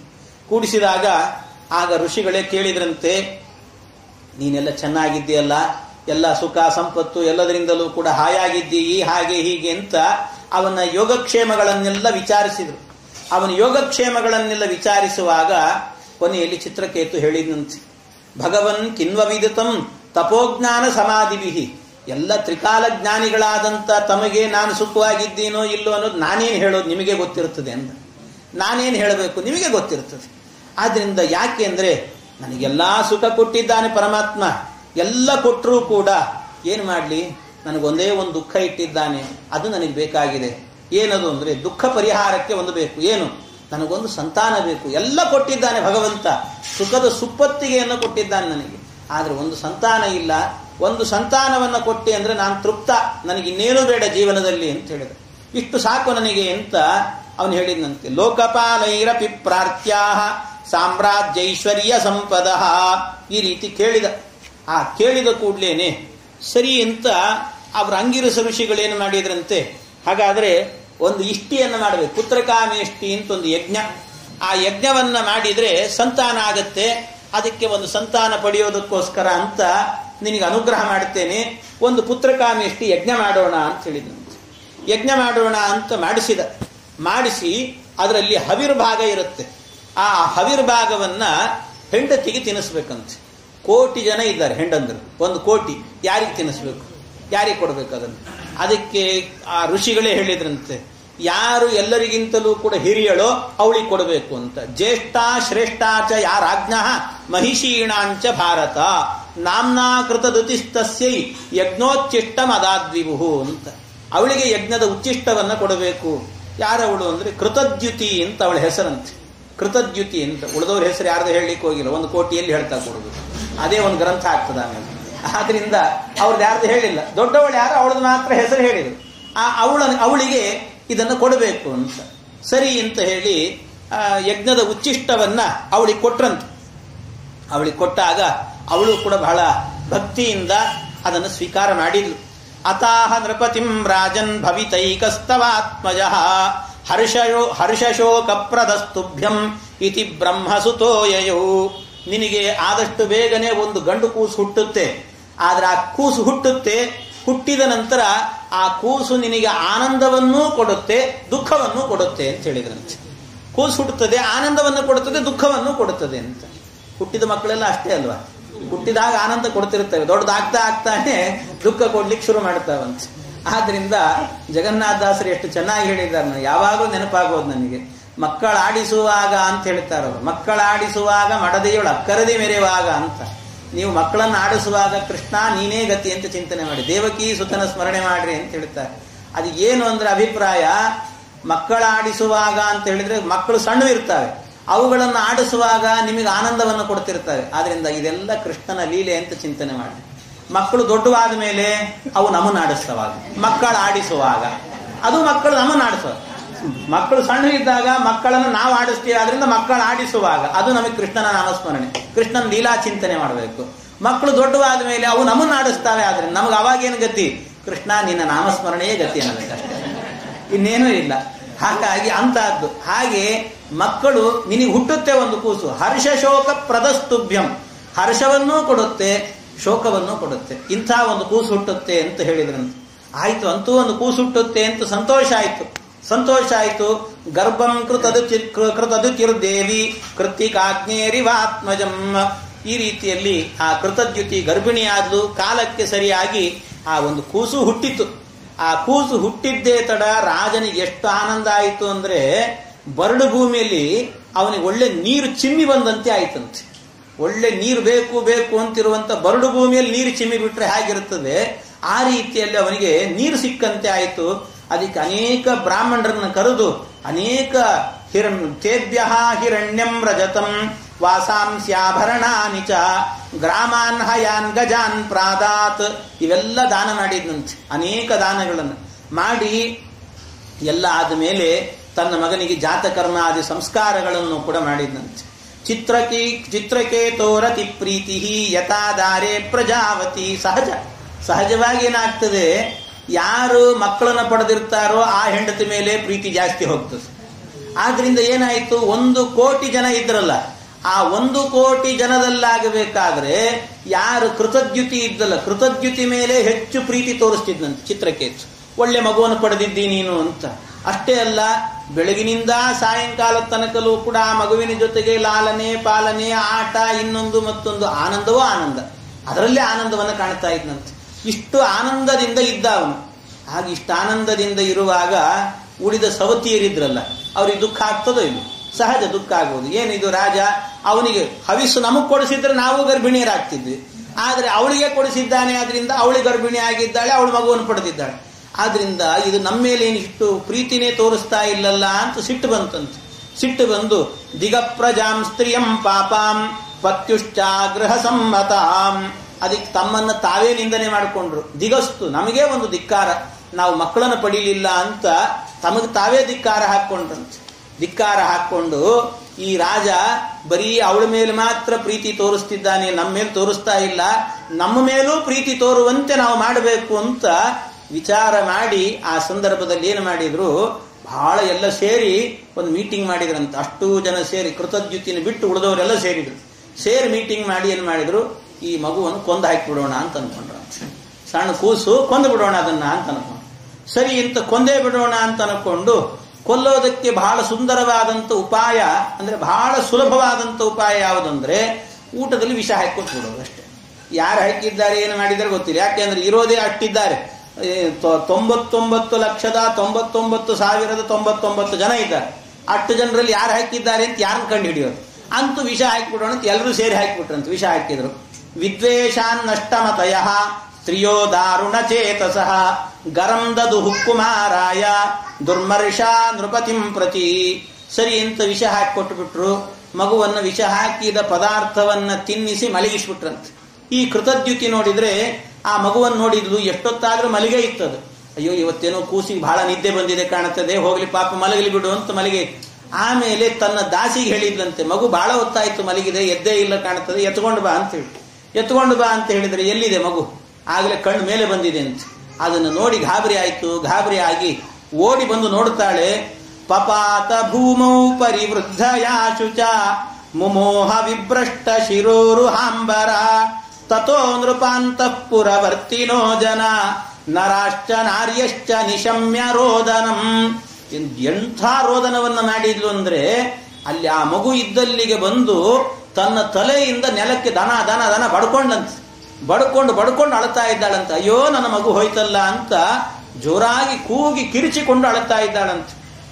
ಈ ಶಬ್ದವನ್ನ ಕೇಳಿದಂತ ಚಿತ್ರಕೇತು ಮಹಾರಾಜ ಓಡಿ ಬಂದು ನೋಡ್ತಾನೆ. ಅವನೂ ನೋಡ್ತಾನೆ. ಇದನ್ನು ನೋಡಿ ತಡಿಲಿಕ್ಕಾಗಲಿಲ್ಲ. ಎಷ್ಟೋ ವರ್ಷಕ್ಕೆ ಒಂದು ಕೂಸು ಹುಟ್ಟಿತ್ತು, ಆ ಕೂಸನ್ನು ಕೂಡ ಪರಮಾತ್ಮ ಕಸ್ಕೊಂಡ್ಬಿಟ್ನಲ್ಲ ಅಂತ ಪಪಾತ ಬಾಲಸ್ಯ ಸಪಾದ ಮೂಲೆ ಮೃತಸ್ಯ ವಿಸ್ರಸ್ತ ಶಿರೋರುಹಾಂಬರಃ ದೀರ್ಘಂ ಶ್ವಸನ್ ಬಾಷ್ಪಕಳೋಪರೋಧತೋ ನಿರುದ್ಧ ಕಂಠೋ ನ ಶಶಾಕ ಭಾಷಿತುಂ. ಒಂದು ಮಾತು ಹೊರಗೆ ಬರ್ತಾ ಇಲ್ಲ, ಬಿಕ್ಕಳಿಸಿ ಅಳ್ತಾ ಇದ್ದಾನಂತೆ. ಆ ಅಳು ಭಾರೀ ಹತ್ತಿದ್ದಾನೆ. ಅಳುವಾಗ ಸರಿಯಾಗಿ ಅಲ್ಲಿಗಾಗಬೇಕಾದ್ರೆ ನಾರದ ಮಹರ್ಷಿಗಳು ಬಂದ್ರಂತೆ. ಸರಿಯಾಗಿ ಆ ಮಗು ಸತ್ತಿದೆ, ಕಳೆಬರ ಎದರಲ್ಲಿ ಇದೆ, ಅದು ಎದರಲ್ಲೇ ಇರುವಾಗ ಅದು ರೋದನವನ್ನ ಮಾಡುತ್ತಾ ಇದ್ದಾನೆ. ಅದನ್ನು ನೋಡಿ ನಾರದ ಮಹರ್ಷಿಗಳು ಬಂದರು. ನಾರದ ಮಹರ್ಷಿಗಳು ನೋಡಿದ್ರಂತೆ. ನೋಡಿದ ಕೂಡಲೇನೆ ಅವರಿಗೆ ಸ್ವಲ್ಪ ಸಂತೈಸಬೇಕು ಅಂತ ಒಳ್ಳೆ ಮಾತುಗಳನ್ನು ಹೇಳಿದರು. ಅಳಬೇಡ ಹಾಗೆ ಹೀಗೆ ಅಂತ ಸಮಾಧಾನ ಮಾಡಿದ್ರಂತೆ. ಸಮಾಧಾನ ಮಾಡಿ ಹೇಳ್ತಿದ್ದಾರೆ, ಇದೆಲ್ಲ ಶಾಶ್ವತ ಅಲ್ಲ, ಈ ಸಂಬಂಧಗಳೆಲ್ಲ ಶಾಶ್ವತ ಅಲ್ಲ. ಇವತ್ತು ಆ ದೇಹ ಎನ್ನುವಂಥದ್ದು ಒಬ್ಬನಿಂದ ಇನ್ನೊಂದು ದೇಹ ಹುಟ್ಟುತ್ತೆ, ಆದರೆ ಅದೇ ದೇಹ ನನ್ನ ಮಗು ಅಂತ ತಿಳ್ಕೊಂಡು ಅದರ ಮೇಲೆ ವ್ಯಾಮೋಹ ಬೆಳೆಸ್ಕೊಳ್ತೀವಿ. ಇದೆಲ್ಲ ಶಾಶ್ವತ ಅಲ್ಲ. ದೇಹೇನ ದೇಹಿನೋ ರಾಜನ್ ದೇಹಾತ್ ದೇಹೋ ಬೀಜಾಯತೆ ಬೀಜಾದೇವ ಯಥಾ ಬೀಜಂ ದೇಹ್ಯರ್ಥ ಇವ ಶಾಶ್ವತಃ. ಈ ರೈತ ಆಗಬೇಕಾದ್ರೆ ಹೊಲದಲ್ಲಿ ಬಿತ್ತುವಾಗ ಅನೇಕ ಬೀಜಗಳನ್ನು ಬಿತ್ತಾನೆ. ಅನೇಕ ಬೀಜಗಳು ಬಿತ್ತಿದಾಗ ಅದೇನಾಗತ್ತೆ ಅಂದ್ರೆ ಎಷ್ಟೋ ಬೀಜಗಳು ಬೆಳೀತಾವೆ, ಅದು ಮೊಳಕೆ ಹೊಡಿತಾವೆ, ಬೆಳೀತಾವೆ. ಅದರಲ್ಲಿ ಎಷ್ಟೋ ಮೊಳಕೆ ಹೊಡೆದದ್ದು ಎಲ್ಲವೂ ಕೂಡ ಚೆನ್ನಾಗಿ ಬೆಳೆದು ಫಲ ಕೊಡಬೇಕು ಅಂತ ನಿಯಮ ಇಲ್ಲ. ಎಷ್ಟೋ ಮಧ್ಯದಲ್ಲೇ ಸತ್ತು ಹೋಗ್ತಿರ್ತಾರೆ. ಹಾಗೆ ಕೆಲವೊಂದು ಹುಟ್ಟಿದ ಮಕ್ಕಳೆಲ್ಲರೂ ಕೂಡ ಶಾಶ್ವತವಾಗಿ ನಮ್ಮ ಜೊತೆಗೆ ಇರಬೇಕು ಅಂತ ನಿಯಮ ಇಲ್ಲ. ಅದು ಪರಮಾತ್ಮನ ಸಂಕಲ್ಪ, ನಮ್ಮ ಸಂಕಲ್ಪ ಅಲ್ಲ. ಭಗವಂತ ಹೇಗೆ ಮಾಡುತ್ತಾ ನಾವೆಲ್ಲ ಅವನ ಅಧೀನ. ಆದ್ರಿಂದಾಗಿ ಭಗವಂತನ ಇಚ್ಛೆಗೆ ಅನುಗುಣವಾಗಿ ನಡೀತಾ ಇದೆ ಇದೆಲ್ಲವೂ ಕೂಡ. ಅದಕ್ಕೋಸ್ಕರ ದುಃಖ ಪಡಬಾರದು ಅಂತ ಆ ಸಂದರ್ಭದಲ್ಲಿ ನಾರದ ಮಹರ್ಷಿಗಳು ವಿಶೇಷವಾಗಿ ಆ ಚಿತ್ರಕೇತು ರಾಜನಿಗೆಲ್ಲ ಉಪದೇಶವನ್ನು ಮಾಡಿದ್ರಂತೆ. ಭಾರಿ ದೊಡ್ಡ ಉಪದೇಶ ಇದೆ. ಪ್ರಸುಪ್ತಸ್ಯಾನಹಂ ಮಾನಾನ್ ನಗೋರಾ ಭಾತಿ ಸಂಸ್ಕೃತಿ ಜೀವತೋಪಿ ಯಥಾ ತದ್ವತ್ ವಿಮುಕ್ತಸ್ಯಾನಮಂಹತೆ. ಅದು ಸುಷುಪ್ತಿಯಲ್ಲಿ ಮಲಗಿದಾಗ ದೇಹದ ಬಗ್ಗೆ ಅಭಿಮಾನ ಇರೋದಿಲ್ಲ. ಈ ಮಲಗಿರ್ತಾರಲ್ಲ, ಮಲಗಿದ ಗಾಢವಾದ ನಿದ್ದೆಯಲ್ಲಿ ನಮ್ಮ ದೇಹ ಅನ್ನೋದೇ ನಮಗೆ ಗೊತ್ತಿರಲ್ಲ. ಮಲಗೇ ಇರ್ತೀವಿ, ಬೆಳಿಗ್ಗೆ ಎದ್ದ ಮೇಲೇನೆ ಮತ್ತೆ ಮೋಹ ಹುಟ್ಟೋದು ನಮಗೆ ನಮ್ಮ ದೇಹದ ಮೇಲೆ. ಅದು ಆ ರೀತಿ. ಹಾಗೆ ಮಲಗಿದಾಗ ಹೇಗೆ ಈ ದೇಹ ಇದ್ದರೂ ಕೂಡ, ಉಸಿರಾಡ್ತಾ ಇದ್ರೂ ಕೂಡ ಈ ದೇಹದ ಮೇಲೆ ಮೋಹವನ್ನಿಟ್ಟುಕೊಂಡಿರೋದಿಲ್ಲವೋ, ಅದೇ ರೀತಿಯಲ್ಲಿ ನಾವು ಎದ್ದಾಗಲೂ ಕೂಡ ಅದೇ ರೀತಿಯಲ್ಲೇನೆ ಮೋಹವನ್ನಿಟ್ಟುಕೊಳ್ಬಾರ್ದಂತೆ. ಎಷ್ಟು ಕಷ್ಟ ಇದೆ ನೋಡಿ. ಹೇಳೋದು ಸುಲಭ, ಬಹಳ ಕಷ್ಟ ಇದೆ. ಅದಾಗ್ತದೆ ನಮಗೆ ಸಾಧ್ಯವೇ ಇಲ್ಲ. ಭಾರೀ ಕಠಿಣವಾಗಿರುವಂತಹದ್ದು. ಮಲಗಿದಾಗ ನಮಗೆ ಎಚ್ಚರಿಕೆನೇ ಇರೋದಿಲ್ಲ. ಸುಷುಪ್ತಿ ಅಂತ ಹೇಳಿದ್ರೆ ಗಾಢವಾದ ನಿದ್ದೆ. ಅದು ಆ ಗಾಢವಾದ ನಿದ್ದೆಯಲ್ಲಿ ಮೈ ಮೇಲೆ ಎಚ್ಚರಿಕೆ ಇಲ್ಲದೇನೆ ಮೈ ಮೇಲೆ ವ್ಯಾಮೋಹ ಎನ್ನುವುದು ಹೇಗಿರಲ್ಲ. ಕೆಲವೊಂದು ಸರ್ತಿ ಬಟ್ಟೆ ಹಾಕೊಂಡಿರೋದಿಲ್ಲ, ಎಲ್ಲೆಲ್ಲೋ ಬಟ್ಟೆ ಅಸ್ತವ್ಯಸ್ತ ಆಗಿರುತ್ತೆ. ವ್ಯಾಮೋಹ ಇಲ್ಲ, ನಮಗೆ ವ್ಯಾಮೋಹ ಇಲ್ಲ. ಆದ್ರಿಂದ ಹೇಗ್ಯಾಗೋ ಮಲಗಿರ್ತೀವಿ. ಅದೇ ಎಚ್ಚೆತ್ತಿದ್ದಾಗ ಆಗ ಅಯ್ಯೋ ಮೈ ಮೇಲೆ ಬಟ್ಟೆ ಇಲ್ಲ ಅಂದ ಕೂಡಲೇ ಅವಾಗ ಎಷ್ಟು ಗಾಬರಿ ಆಗ್ತೇವೆ. ಹಾಗಾಗಿ ಆ ರೀತಿ ಮಲಗಿದಾಗ ಯಾವ ರೀತಿ ವ್ಯಾಮೋಹ ಇರೋದಿಲ್ವೋ ದೇಹದ ಬಗ್ಗೆ, ಆ ರೀತಿ ಎಚ್ಚೆತ್ತುಕೊಂಡಾಗಲೂ ಕೂಡ ವ್ಯಾಮೋಹ ಎನ್ನುವಂತಹದ್ದು ಇರಬಾರದು.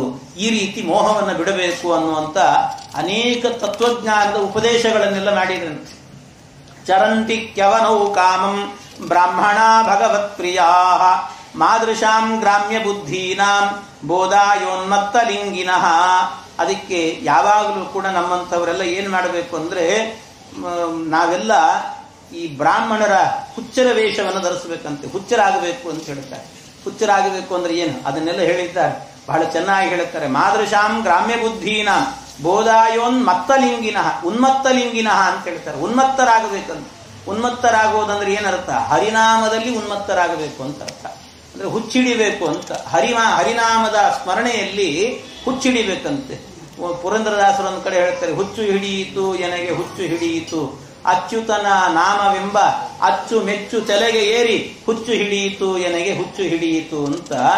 ಅದು ಆ ರೀತಿಯಲ್ಲಿ ಹುಚ್ಚು ಹಿಡಿಬೇಕಂತ. ಹಾಗಾಗಬೇಕು ಜೀವನದಲ್ಲಿ, ಆ ರೀತಿ ಬದುಕಬೇಕು ಅಂತ ಅನೇಕ ರೀತಿಯಲ್ಲಿ ಅದನ್ನೆಲ್ಲ ವರ್ಣನೆ ಮಾಡ್ತಾರೆ. ಇಷ್ಟೆಲ್ಲ ವರ್ಣನೆ ಮಾಡಿದ ನಂತರ ಆಮೇಲೆ ಇತ್ತಂ ದುರಂತ ದುಃಖೌಗಾತ್ ಉತ್ತಿತಸ್ತದನುಸ್ಮರನ್ ತಾವದ್ಭೃ ಸಂಸ ನಿರ್ವಿಣ್ಣೋ ನಿರ್ಜಗಾಮತೋ ಗೃಹಾತ್. ಇಷ್ಟೆಲ್ಲ ಉಪದೇಶ ಮಾಡಿದಂತೆ. ಉಪದೇಶ ಮಾಡಿದಾಗ ಏನೋ ಸ್ವಲ್ಪ ಸಮಾಧಾನ ಆದಂತೆ ಆಗ್ತಿತ್ತು. ಆದರೂ ಕೂಡ ಮಗುವನ್ನು ಬಿಟ್ಟಿರ್ಲಿಕ್ಕೆ ಹೇಗೆ ಸಾಧ್ಯ ಅಂತ ಅನ್ಕೊಳ್ತಾ ಇದ್ದ. ಅದಕ್ಕೆ ಸರಿ ಅಂತ ನಾರದ ಮಹರ್ಷಿಗಳು ಹೇಳಿದ್ರಂತೆ, ಹಾಗಾದ್ರೆ ನೀನೇನು ವಿಚಾರ ಮಾಡಬೇಡ, ನಿನಗೆ ಮಗು ಬೇಕು ಬೇಕು ಅಂತ ಬಹಳ ಅಂದುಕೊಳ್ತಾ ಇದ್ದೀ, ಅದಕ್ಕೆ ನಿನಗೆ ಆ ಮಗುವನ್ನು ಬದುಕಿಸಿಕೊಡ್ತೀನಿ ಅಂದ್ರಂತೆ. ಮಗುವನ್ನು ಬದುಕಿಸಿಕೊಡ್ತೀನಿ, ನಾನಲ್ಲ, ಪರಮಾತ್ಮನ ಅನುಗ್ರಹ ಇದು ಅಂತ. ಪರಮಾತ್ಮನಿಗೆ ಪ್ರಾರ್ಥನೆ ಮಾಡುತ್ತೇನೆ, ಪರಮಾತ್ಮನ ಅನುಗ್ರಹದಿಂದ ಆ ಮಗು ಹುಟ್ಟುತ್ತೆ ನಿನಗೆ ಅಂತ ಆ ಕಳೇಬರದಲ್ಲಿ ಮತ್ತೆ ಜೀವ ತಂದ್ರಂತೆ. ಯಾವ ಜೀವ ಹೋಗಿತ್ತೋ ಆ ಜೀವವನ್ನ ಮತ್ತೆ ಪುನಃ ಕರೆದ್ರಂತೆ. ಇಲ್ಲ, ನಿಮ್ಮಪ್ಪ ಅಮ್ಮ ಬಹಳ ಒದ್ದಾಡ್ತಿದ್ದಾರೆ, ಅದಕ್ಕೆ ನೀನಿಲ್ಲ ಅಂತ ಹೇಳಿ ದುಃಖ ಪಡ್ತಾ ಇದ್ದಾರೆ, ಬಾ ನೀನು ಅಂತ ಆ ಜೀವವನ್ನ ಆ ದೇಹಕ್ಕೆ ತಂದ್ರಂತೆ. ತಂದ್ರೆ ಆ ಜೀವ ಆ ದೇಹಕ್ಕೆ ಬಂತು. ಬಂದು ಕೂಡ್ಲೇನೆ ಬಂದದ್ದೇ ತಡ ನಾರದ ಮಹರ್ಷಿಗಳನ್ನು ಬೈಲಿಕ್ಕೆ ಶುರು ಮಾಡಿತಂತದ್ದು. ಯಾಕೆ ಕರೆದ್ರಿ ನನ್ನನ್ನ ಅಂತ ಕೇಳಿತಂತೆ.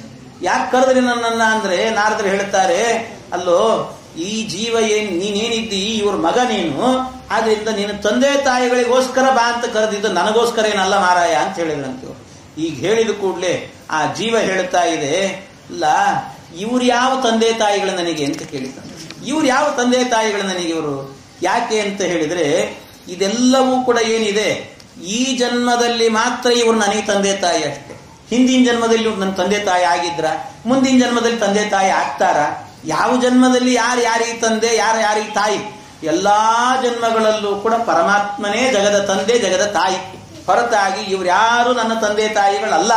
ಯಥಾವಸ್ತೂನಿ ಪಣ್ಯಾನಿ ಹೇಮಾದೀನಿ ತತಸ್ತತಃ. ಯಾವ ರೀತಿ ಈ ಚಿನ್ನದ ವಸ್ತು ಇರ್ತದೆ, ಏನಾದ್ರೂ ಬಂಗಾರದ ಬಳೆನೋ ಉಂಗುರನೋ ಏನೋ ಮಾಡಿಸಿರ್ತಾರೆ, ಮಾಡಿಸಿದ್ದು ಅವ್ರ ಕೈಯಲ್ಲೇ ಶಾಶ್ವತನ. ಅದು ಚಿನ್ನ ಅವ್ರು ಹಾಕೊಂಡ್ರಲ್ಲ ಅದು ಶಾಶ್ವತನ, ಅವ್ರ ಕೈಯಲ್ಲೇ ಇದ್ದು ಬಿಡ್ತದ. ಒಂದಲ್ಲ ಒಂದ್ ದಿವಸ ಇವರು ಹೋಗ್ಲೇಬೇಕಾ? ಹೋದ ನಂತರ ಆ ಚಿನ್ನ ಎಲ್ಲಿ ಹೋಗ್ತದ? ಹಾಗಾದ್ರೆ ಇನ್ಯಾರ್ದೋ ಕೈಗೆ ಹೋಗ್ತದಷ್ಟೇ. ಆ ಚಿನ್ನ ಎನ್ನುವಂತಹದ್ದು, ಬಂಗಾರ ಎನ್ನುವಂತಹದ್ದು ಹೇಗೆ ಒಬ್ಬರ ಕೈಯಿಂದ ಇನ್ನೊಬ್ಬರ ಕೈಗೆ, ಇನ್ನೊಬ್ಬರ ಕೈಗೆ ಹೋಗ್ತಾನೆ ಇರುತ್ತದೋ, ಅದೇ ರೀತಿಯಲ್ಲಿ ಎಲ್ಲಾ ಕಾಲದಲ್ಲೂ ಕೂಡ ಜೀವ ಎನ್ನುವವನು ಇವನಿಗೇ ಮಗನಾಗ್ತಾನೆ ಅಂತಿಲ್ಲ. ಈ ಜನ್ಮದಲ್ಲಿ ಇವನ ಮಗನಾಗ್ತಾನೆ, ಇನ್ನೊಂದು ಜನ್ಮದಲ್ಲಿ ಇನ್ನೊಬ್ಬನ ಮಗನಾಗ್ತಾನೆ, ಇನ್ನೊಂದು ಜನ್ಮದಲ್ಲಿ ಮತ್ತೊಬ್ಬರ ಮಗನಾಗ್ತಾನೆ. ಹಾಗಾಗಿ ಜೀವನಿಗಾಗಬೇಕಾದ್ರೆ ಈ ರೀತಿಯ ನಿಯಮ ಎನ್ನುವಂತಹದ್ದಿಲ್ಲ. ಹಾಗಾಗಿ ಈ ಜನ್ಮದಲ್ಲಿ ಮಾತ್ರ ನನಗೆ ತಂದೆ ತಾಯಿ, ಹಿಂದಿನ ಜನ್ಮದಲ್ಲಿ ನನ್ನ ಶತ್ರುವಾಗಿದ್ನೋ ಏನೋ ಯಾರಿಗ್ ಗೊತ್ತು. ಆದ್ರಿಂದಾಗಿ ಇವರಿಗೋಸ್ಕರ ನಾನು ಯಾಕೆ ಮತ್ತೆ ಹುಟ್ಟಿ ಬರಬೇಕು? ನನ್ನನ್ನು ಯಾಕೆ ಕರೀತಾ ಇದ್ದಿ? ಈ ದೇಹಕ್ಕೆ ಬಂದು ಮತ್ತಿನ್ನೇನೋ ಅನರ್ಥಗಳನ್ನು ಮಾಡಿಕೊಳ್ಳೋದು ಬೇಡ ನನಗೆ. ಈ ದೇಹ ಈ ಬಾರಿಗೆ ಇಟ್ಟು ಸಾಕು ನನಗೆ, ಇಲ್ಲಿಂದ ನಾನು ಹೋಗ್ತೀನಿ, ನನ್ನನ್ನು ಬಿಟ್ಬಿಡಿ ಅಂತ ಆ ಜೀವ ಬಹಳ ಪರಿಪರಿಯಾಗಿ ಕೇಳ್ಕೊಳ್ತದಂತೆ. ಎಂಥ ವಿಚಿತ್ರ ನೋಡಿ. ಆ ಜೀವ ಕೇಳ್ಕೊಳ್ತಾನೆ, ನನಗೆ ಬೇಡವೇ ಬೇಡ ಇದು ಅಂತ ಈ ರೀತಿ ಏವಂ ಯೋ ನಿಗತೋ ಜೀವ ಸ ನಿತ್ಯೋ ನಿರಹಂಕೃತ, ಈ ರೀತಿ ಎಲ್ಲ ಪ್ರಾರ್ಥನೆ ಮಾಡಿತ್ತು. ಇಷ್ಟೇ ಅಲ್ಲ, ಜೊತೆಗೆ ಮಕ್ಕಳು ಮಾತ್ರ ಅಲ್ಲಂತೆ, ಗಂಡ ಹೆಂಡಂದ್ರಲ್ಲೂ ಕೂಡ ಈ ಸಂಬಂಧ ಎನ್ನುವುದು ಅಶಾಶ್ವತ ಅಂತಾರೆ. ಗಂಡ ಹೆಂಡತಿ ಅಂತ ಏನಿರ್ತಾರೆ, ಪರಮಾತ್ಮ ಮಾತ್ರ, ಲಕ್ಷ್ಮೀನಾರಾಯಣರು ಮಾತ್ರ ಅನಾದಿ ದಂಪತಿಗಳು, ಉಳಿದವರು ಯಾರೂ ಕೂಡ ಅನಾದಿ ದಂಪತಿಗಳಲ್ಲ ಅಂತ ಹೇಳ್ತಾರೆ. ಅನಾದಿ ದಂಪತಿಗಳಲ್ಲ, ಈ ಜನ್ಮಕ್ಕೆ ಮಾತ್ರ ಅಷ್ಟೇ, ಈ ಜನ್ಮಕ್ಕೆ ಮಾತ್ರ ಇವನಿಗೆ ಹೆಂಡತಿ, ಇವಳು ಗಂಡ ಅಷ್ಟೇ.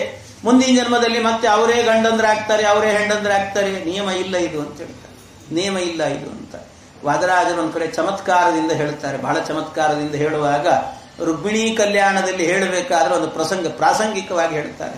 ಏನು ಅಂದ್ರೆ, ರುಕ್ಮಿಣೀ ದೇವಿಯನ್ನು ಏನು ಮಾಡ್ತಾನೆ ಕೃಷ್ಣ ಪರಮಾತ್ಮ, ರಥದಲ್ಲಿ ಕೂಡಿಸ್ಕೊಂಡು ಹೋಗ್ತಾನೆ. ಅಂದ್ರೆ ಭೀಷ್ಮಕ ರಾಜನ ಮನೆಯಿಂದ ಹಾರಿಸ್ಕೊಂಡು ಹೋಗ್ತಾನೆ. ಹಾರಿಸ್ಕೊಂಡು ಹೋಗ್ಬೇಕಾದ್ರೆ ರುಕ್ಮಿಣೀ ದೇವಿಯನ್ನು ಏನು ಮಾಡಿದಂತೆ, ರಥದಲ್ಲಿ ಕೂಡಿಸುವಾಗ ಕೈ ಹಿಡಿದು ಹತ್ತಿಸ್ತಿಲ್ಲಂತೆ ಪರಮಾತ್ಮ. ಅವನೇನು ಮಾಡಿದಂತೆ, ಕೃಷ್ಣ ತಾನೇ ಕೆಳಗೆ ಬಗ್ಗಿ ರುಕ್ಮಿಣೀ ದೇವಿಯ ನಡುಭಾಗಕ್ಕೆ ಕೈ ಹಾಕಿ, ಸೊಂಟಕ್ಕೆ ಕೈ ಹಾಕಿ ಗಟ್ಟಿ ಹಿಡ್ಕೊಂಡು ಮೇಲೆ ಕೂಡಿಸ್ಕೊಂಡಂತೆ. ಅದನ್ನ ವಾದರಾಜರು ಹೇಳುವಂತಹದ್ದು, ಸಾಪಾಣಿಗ್ರಹಣಾದ ಪೀಹಮಧಿಕಂ ಮೇನೇ ವಿವಾಹೋತ್ಸವಂ. ಇಲ್ಲಿ ರುಕ್ಮಿಣೀ ಕಲ್ಯಾಣ ನಡೆದೋಯ್ತು ಅಂತ ಹೇಳ್ತಾರೆ. ಯಾವಾಗ ಕೃಷ್ಣ ಪರಮಾತ್ಮ ಅವಳನ್ನು ಎತ್ಕೊಂಡು ರಥದಲ್ಲಿ ಕೂಡಿಸ್ಕೊಂಡು ಒಟ್ಟಿಗೆ ಸೇರಿದ್ರಲ್ಲ, ಮುಗಿದೋಯ್ತು, ವಿವಾಹ ಆಗೋಯ್ತು ಅಂತ ಹೇಳ್ತಾರೆ. ಅಲ್ಲೂ ಹೇಗಾಯ್ತು, ಇದಕ್ಕೆ ಅನೇಕ ವ್ಯಾಖ್ಯಾನಕಾರೆಲ್ಲ ಪ್ರಶ್ನೆ ಮಾಡ್ತಾರೆ. ಯಾಕೆ ಅಂತ ಹೇಳಿದ್ರೆ, ಕೃಷ್ಣ ಏನು ಮಾಡಿದ ಅಂದ್ರೆ ಇಲ್ಲಿ ಅವಳ ನಡುಭಾಗಕ್ಕೆ ಕೈ ಹಾಕಿ ಮೇಲೆ ಕೂಡಿಸ್ಕೊಂಡಿದ್ದಾನೆ. ನಿಜವಾಗಲೂ ವಿವಾಹ ಅಂತ ಹೇಳಿದ್ರೆ ಏನು ಹೇಳಿ, ಎಲ್ಲ ಹೇಳೋದು ಪತ್ರಿಕೆಯಲ್ಲಿ ಪ್ರಿಂಟ್ ಮಾಡಿಸಿರ್ತಾರೆ, ಪಾಣಿಗ್ರಹಣವನ್ನು ನಿಶ್ಚಯ ಮಾಡಿದ್ದೇವೆ, ತಾವೆಲ್ಲ ಬರಬೇಕು ಅಂತ ಹೇಳ್ತಾರೆ. ಆದ್ರೆ ಇಲ್ಲಿ ಕೃಷ್ಣ ಪಾಣಿಗ್ರಹಣ ಮಾಡಿದ್ದಾನ, ಕೈ ಹಿಡಿದು ಹತ್ತಿಸ್ಕೊಳ್ಳೇ ಇಲ್ಲ. ತಾನೇ ಅವನೇನ್ ಮಾಡಿ ಸೊಂಟ ಗ್ರಹಣ ಮಾಡಿದ್ದಿಲ್ಲಿ, ಅವನು ಪಾಣಿಗ್ರಹಣವನ್ನ ಮಾಡಲೇ ಇಲ್ಲ. ಆದ್ರೂ ವಿವಾಹ ಆಯ್ತು ಅಂತಾರೆ. ಹೇಗಿದು ಅಂತ ಕೇಳಿದ್ರೆ ಅದಕ್ಕೆ ಹೇಳ್ತಾರೆ ವ್ಯಾಖ್ಯಾನಕಾರ ಹೇಳುವಂತಹದ್ದು, ಲಕ್ಷ್ಮೀನಾರಾಯಣರು ಒಟ್ಟಿಗೆ ನಿಂತಿದ್ದಾರೆ ಅಂದ್ರೆ ಅದು ಜಗತ್ ಕಲ್ಯಾಣವು ಅಂತ ಹೇಳ್ತಾರೆ. ಅದೇ ಜಗತ್ ಕಲ್ಯಾಣ, ಬೇರೆಯವರಿಗೆ ಹೀಗಲ್ಲ ಅಂತ. ಗಂಡ ಹೆಂಡತಿಯರಲ್ಲಿ ಈ ನಿಯಮ ಇಲ್ಲ ಅಂತ ಹೇಳ್ತಾರೆ. ಗಂಡ ಈ ಜನ್ಮದಲ್ಲಿ ಆಗಬೇಕಾದ್ರೆ ಬೇರೆನೇ ಗಂಡ, ಮುಂದಿನ ಜನ್ಮಕ್ಕೆ ಇನ್ಯಾರೋ ಗಂಡ, ಹೀಗಿರ್ತದಂತೆ. ಆದ್ರಿಂದ ಅವನೇ ಗಂಡ ಆಗ್ತಾನೆ ಅಂತ. ಮನುಷ್ಯರಲ್ಲಂತೂ ಈ ನಿಯಮ ಇಲ್ವೇ ಇಲ್ಲ ಅಂತ ಹೇಳ್ತಾರೆ. ಏನೇ ಆಕಸ್ಮಿಕವಾಗಿ ಅವನೇ ಗಂಡ ಆದ ಅಂದ್ರೆ ಅದೇನು ಅವ್ರ ಅದೃಷ್ಟವೋ ಅಥವಾ ದುರಾದೃಷ್ಟವೋ ಅನ್ಕೊಳ್ಬೇಕಂತ, ಏನಂತ ಅವರವರಿಗೆ ಗೊತ್ತಿರುತ್ತದೆ, ನಾವು ಹೇಳಲಿಕ್ಕೆ ಆಗೋದಿಲ್ಲ. ಅದಕ್ಕೆ ಸುಮ್ಮನೆ ಹೇಳೋದಷ್ಟೇ. ಏನು ಅಂದ್ರೆ, ನಾನೊಂದು ಸರ್ತಿ ಬಹಳ ಹಿಂದೆ ನಾನು ಬೆಂಗಳೂರಲ್ಲಿದ್ದಾಗ ಈ ಒಂದು ಊರಿಗೆ ಹೋಗಿದ್ದೆ. ಆಂಧ್ರ ಪ್ರದೇಶದ ಅನಂತಪುರ ಅಂತ ಒಂದು ಊರು. ಅಲ್ಲಿ ವಾದರಾಜರ ಆರಾಧನೆ ಕಾಲ, ಲಕ್ಷ್ಮೀ ಶೋಭಾನೆ ಉಪನ್ಯಾಸ ಇತ್ತು. ಒಂದು ಭಜನಾ ಮಂಡಳಿಯವರೆಲ್ಲ ಸೇರಿಕೊಂಡು 150 ಮಂದಿ ಇದ್ರು. ಅವರೆಲ್ಲ ಸೇರಿಕೊಂಡು ಭಜನಾ ಮಂಡಳಿಯವರೆಲ್ಲ ಸೇರಿ ಲಕ್ಷ್ಮೀ ಶೋಭಾನೆ ಉಪನ್ಯಾಸ ಇಡಿಸಿದ್ರು. ಉಪನ್ಯಾಸಕ್ಕೆ ಹೋಗಿದ್ದೆ. ಅಲ್ಲಿ ಹೋದಾಗ ಏನಾಯ್ತು, ಈ ಪ್ರಾಸಂಗಿಕ ಲಕ್ಷ್ಮೀನಾರಾಯಣರ ಸ್ವಯಂವರ ಬರುತ್ತದೆ ಲಕ್ಷ್ಮೀ ಶೋಭಾನೆಯಲ್ಲಿ. ಅದನ್ನೆಲ್ಲ ಹೇಳ್ತಾ ಇರುವಾಗ ಸುಮ್ಮನೆ ಏನೋ ಕೇಳೋಣ ಅಂತ ಅನಿಸ್ತು, ಕೇಳಿಬಿಟ್ಟೆ. ಏನು ಅಂದ್ರೆ, ಇಷ್ಟು ಜನ ಇದ್ದೀರಿ ನೀವೆಲ್ಲ ಹೆಣ್ಣುಮಕ್ಕಳು, ಲಕ್ಷ್ಮೀ ಶೋಭಾನೆ ಕೇಳ್ತಿದ್ದೀರಿ, ಲಕ್ಷ್ಮೀನಾರಾಯಣರ ದಾಂಪತ್ಯ ಬಹಳ ಚೆನ್ನಾಗಿತ್ತು ಅಂತ ವರ್ಣನೆ ಮಾಡಿ ಕೊನೆಗೆ ಹೇಳಿದ್ದೇನು ಅಂದ್ರೆ, ಇಷ್ಟೂ ಜನ ಭಜನಾ ಮಂಡಳಿ ಹೆಣ್ಣುಮಕ್ಕಳಿದ್ದೀರಿ, ಇಲ್ಲಿ ಕೂತವರೆಲ್ಲರೂ ಕೂಡ ಯಾರಾದ್ರೂ ಈ ಜನ್ಮದಲ್ಲಿ ನಿಮಗೆ ಯಾರ ಗಂಡವನಾಗಿ ಬಂದಿದ್ದಾನೋ ಅವನೇ ಮುಂದಿನ ಜನ್ಮದಲ್ಲೂ ಗಂಡನಾಗಿ ಬರಬೇಕು ಅಂತ ಯಾರಿಗೆ ಆಸೆ ಇದೆ ಕೈ ಎತ್ತಿ ಅಂದ್ರೆ ಒಬ್ರು ಕೈ ಎತ್ತಲಿಲ್ಲ. ಈ ಜನ್ಮದಲ್ಲೇ ಇವನ್ನ ಕಟ್ಕೊಂಡು ಎಷ್ಟು ಸಾಕಾಗಿ ಹೋಗಿದೆ, ಇನ್ನೆಷ್ಟು ಜನ್ಮ ಹೇಗಬೇಕು ಅಂತನೋ ಏನೋ ಎಂತೋ ಅಂತೂ ಹೀಗೆ. ಅದಕ್ಕೆ ಇನ್ನು ವಿಶೇಷ ಏನು ಅಂದ್ರೆ, ಆ ಸಂದರ್ಭದಲ್ಲಿ ನಾನು ನನ್ನ ಹೆಂಡತಿನ ಕರ್ಕೊಂಡು ಹೋಗಿರ್ಲಿಲ್ಲ. ಯಾಕೆಂದ್ರೆ ನನಗೆ ಇನ್ನೂ ವಿವಾಹ ಆಗಿರ್ಲಿಲ್ಲ, ಆದ್ರಿಂದ ಸಮಸ್ಯೆ ನನಗಿರ್ಲಿಲ್ಲ. ಆದ್ರಿಂದ ಧೈರ್ಯದಿಂದ ಕೇಳ್ತಿದ್ದೆ. ಈಗ ಎಲ್ಲಿ ಹೋದ್ರೂ ಕೇಳಲಿಕ್ಕೆ ಹೋಗೋದಿಲ್ಲ. ಹಾಗೆ ಅಂತ ಆ ರೀತಿ. ಆದ್ರಿಂದ ಜೀವರಿಗಾಗಬೇಕಾದ್ರೆ ಈ ಜನ್ಮದಲ್ಲಿ ಯಾರು ತಂದೆ ತಾಯಿಗಳಾಗಿರ್ತಾರೋ ಅವನೇ ಮುಂದಿನ ಜನ್ಮದಲ್ಲೂ ಕೂಡ ತಂದೆ ತಾಯಿಗಳಾಗ್ತಾರೆ ಅಂತ ನಿಯಮ ಇಲ್ಲ. ಆದ್ರಿಂದ ಈ ಜೀವ ಹೇಳಿತ್ತು ಕೊನೆಯಲ್ಲಿ ಇದ್ಯಾವುದು ಶಾಶ್ವತ ಅಲ್ಲ ಅಂತ ನಿರೂಪಣೆ ಮಾಡುವಾಗ ಆ ಜೀವನ ಮಾತುಗಳನ್ನ ಕೇಳಿ ಅಲ್ಲಿದ್ದಂತ ಚಿತ್ರಕೇತು ರಾಜನಿಗೇನೆ ಏನಾಯ್ತಂತೆ, ಪರಮಾನಂದವಾಯಿತು, ವೈರಾಗ್ಯ ಬಂದ್ಬಿಡ್ತು ಅವನಿಗೆ.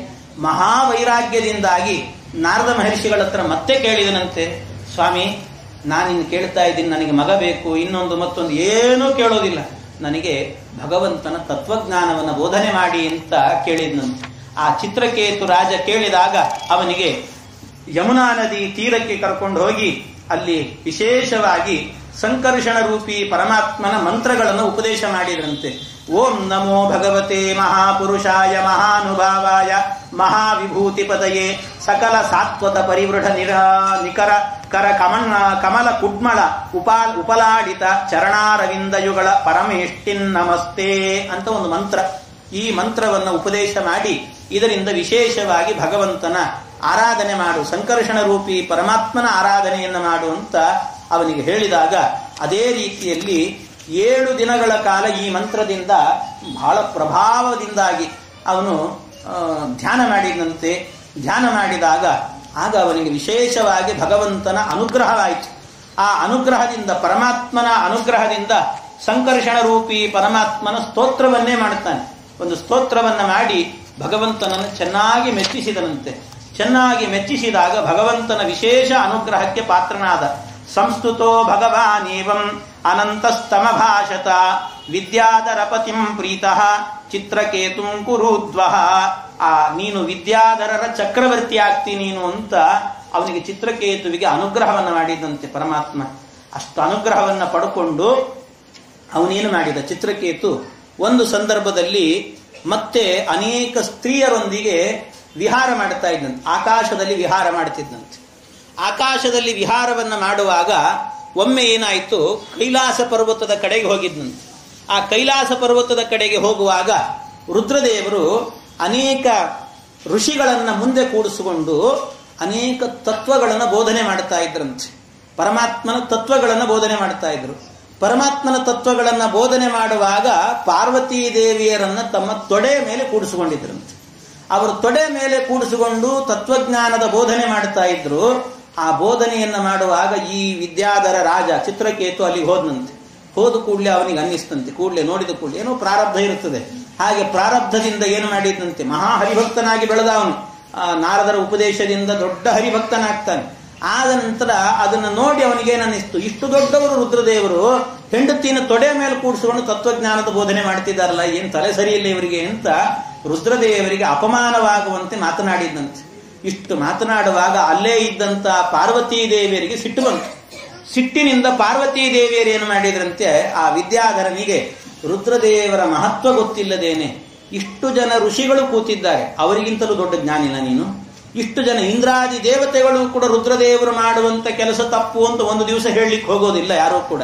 ಅಂತಾದ್ರಲ್ಲಿ ಅವರನ್ನ ಮೀರಿ ಈ ರೀತಿ ಮಾತಾಡ್ತಾ ಇದ್ದಿ ಅಂದ್ರೆ ನಿನಗೇನೋ ಪ್ರಾರಬ್ಧವೇ ಇರಬೇಕು ಅಂತ ಅನ್ಕೊಂಡು ಪಾರ್ವತೀ ದೇವಿಯರು ಶಾಪ ಹಾಕಿದ್ರಂತೆ. ನೀನು ಅಸುರ ಯೋನಿಯಲ್ಲಿ ಹುಟ್ಟು ಅಂತ ಹೇಳಿದ್ರಂತೆ.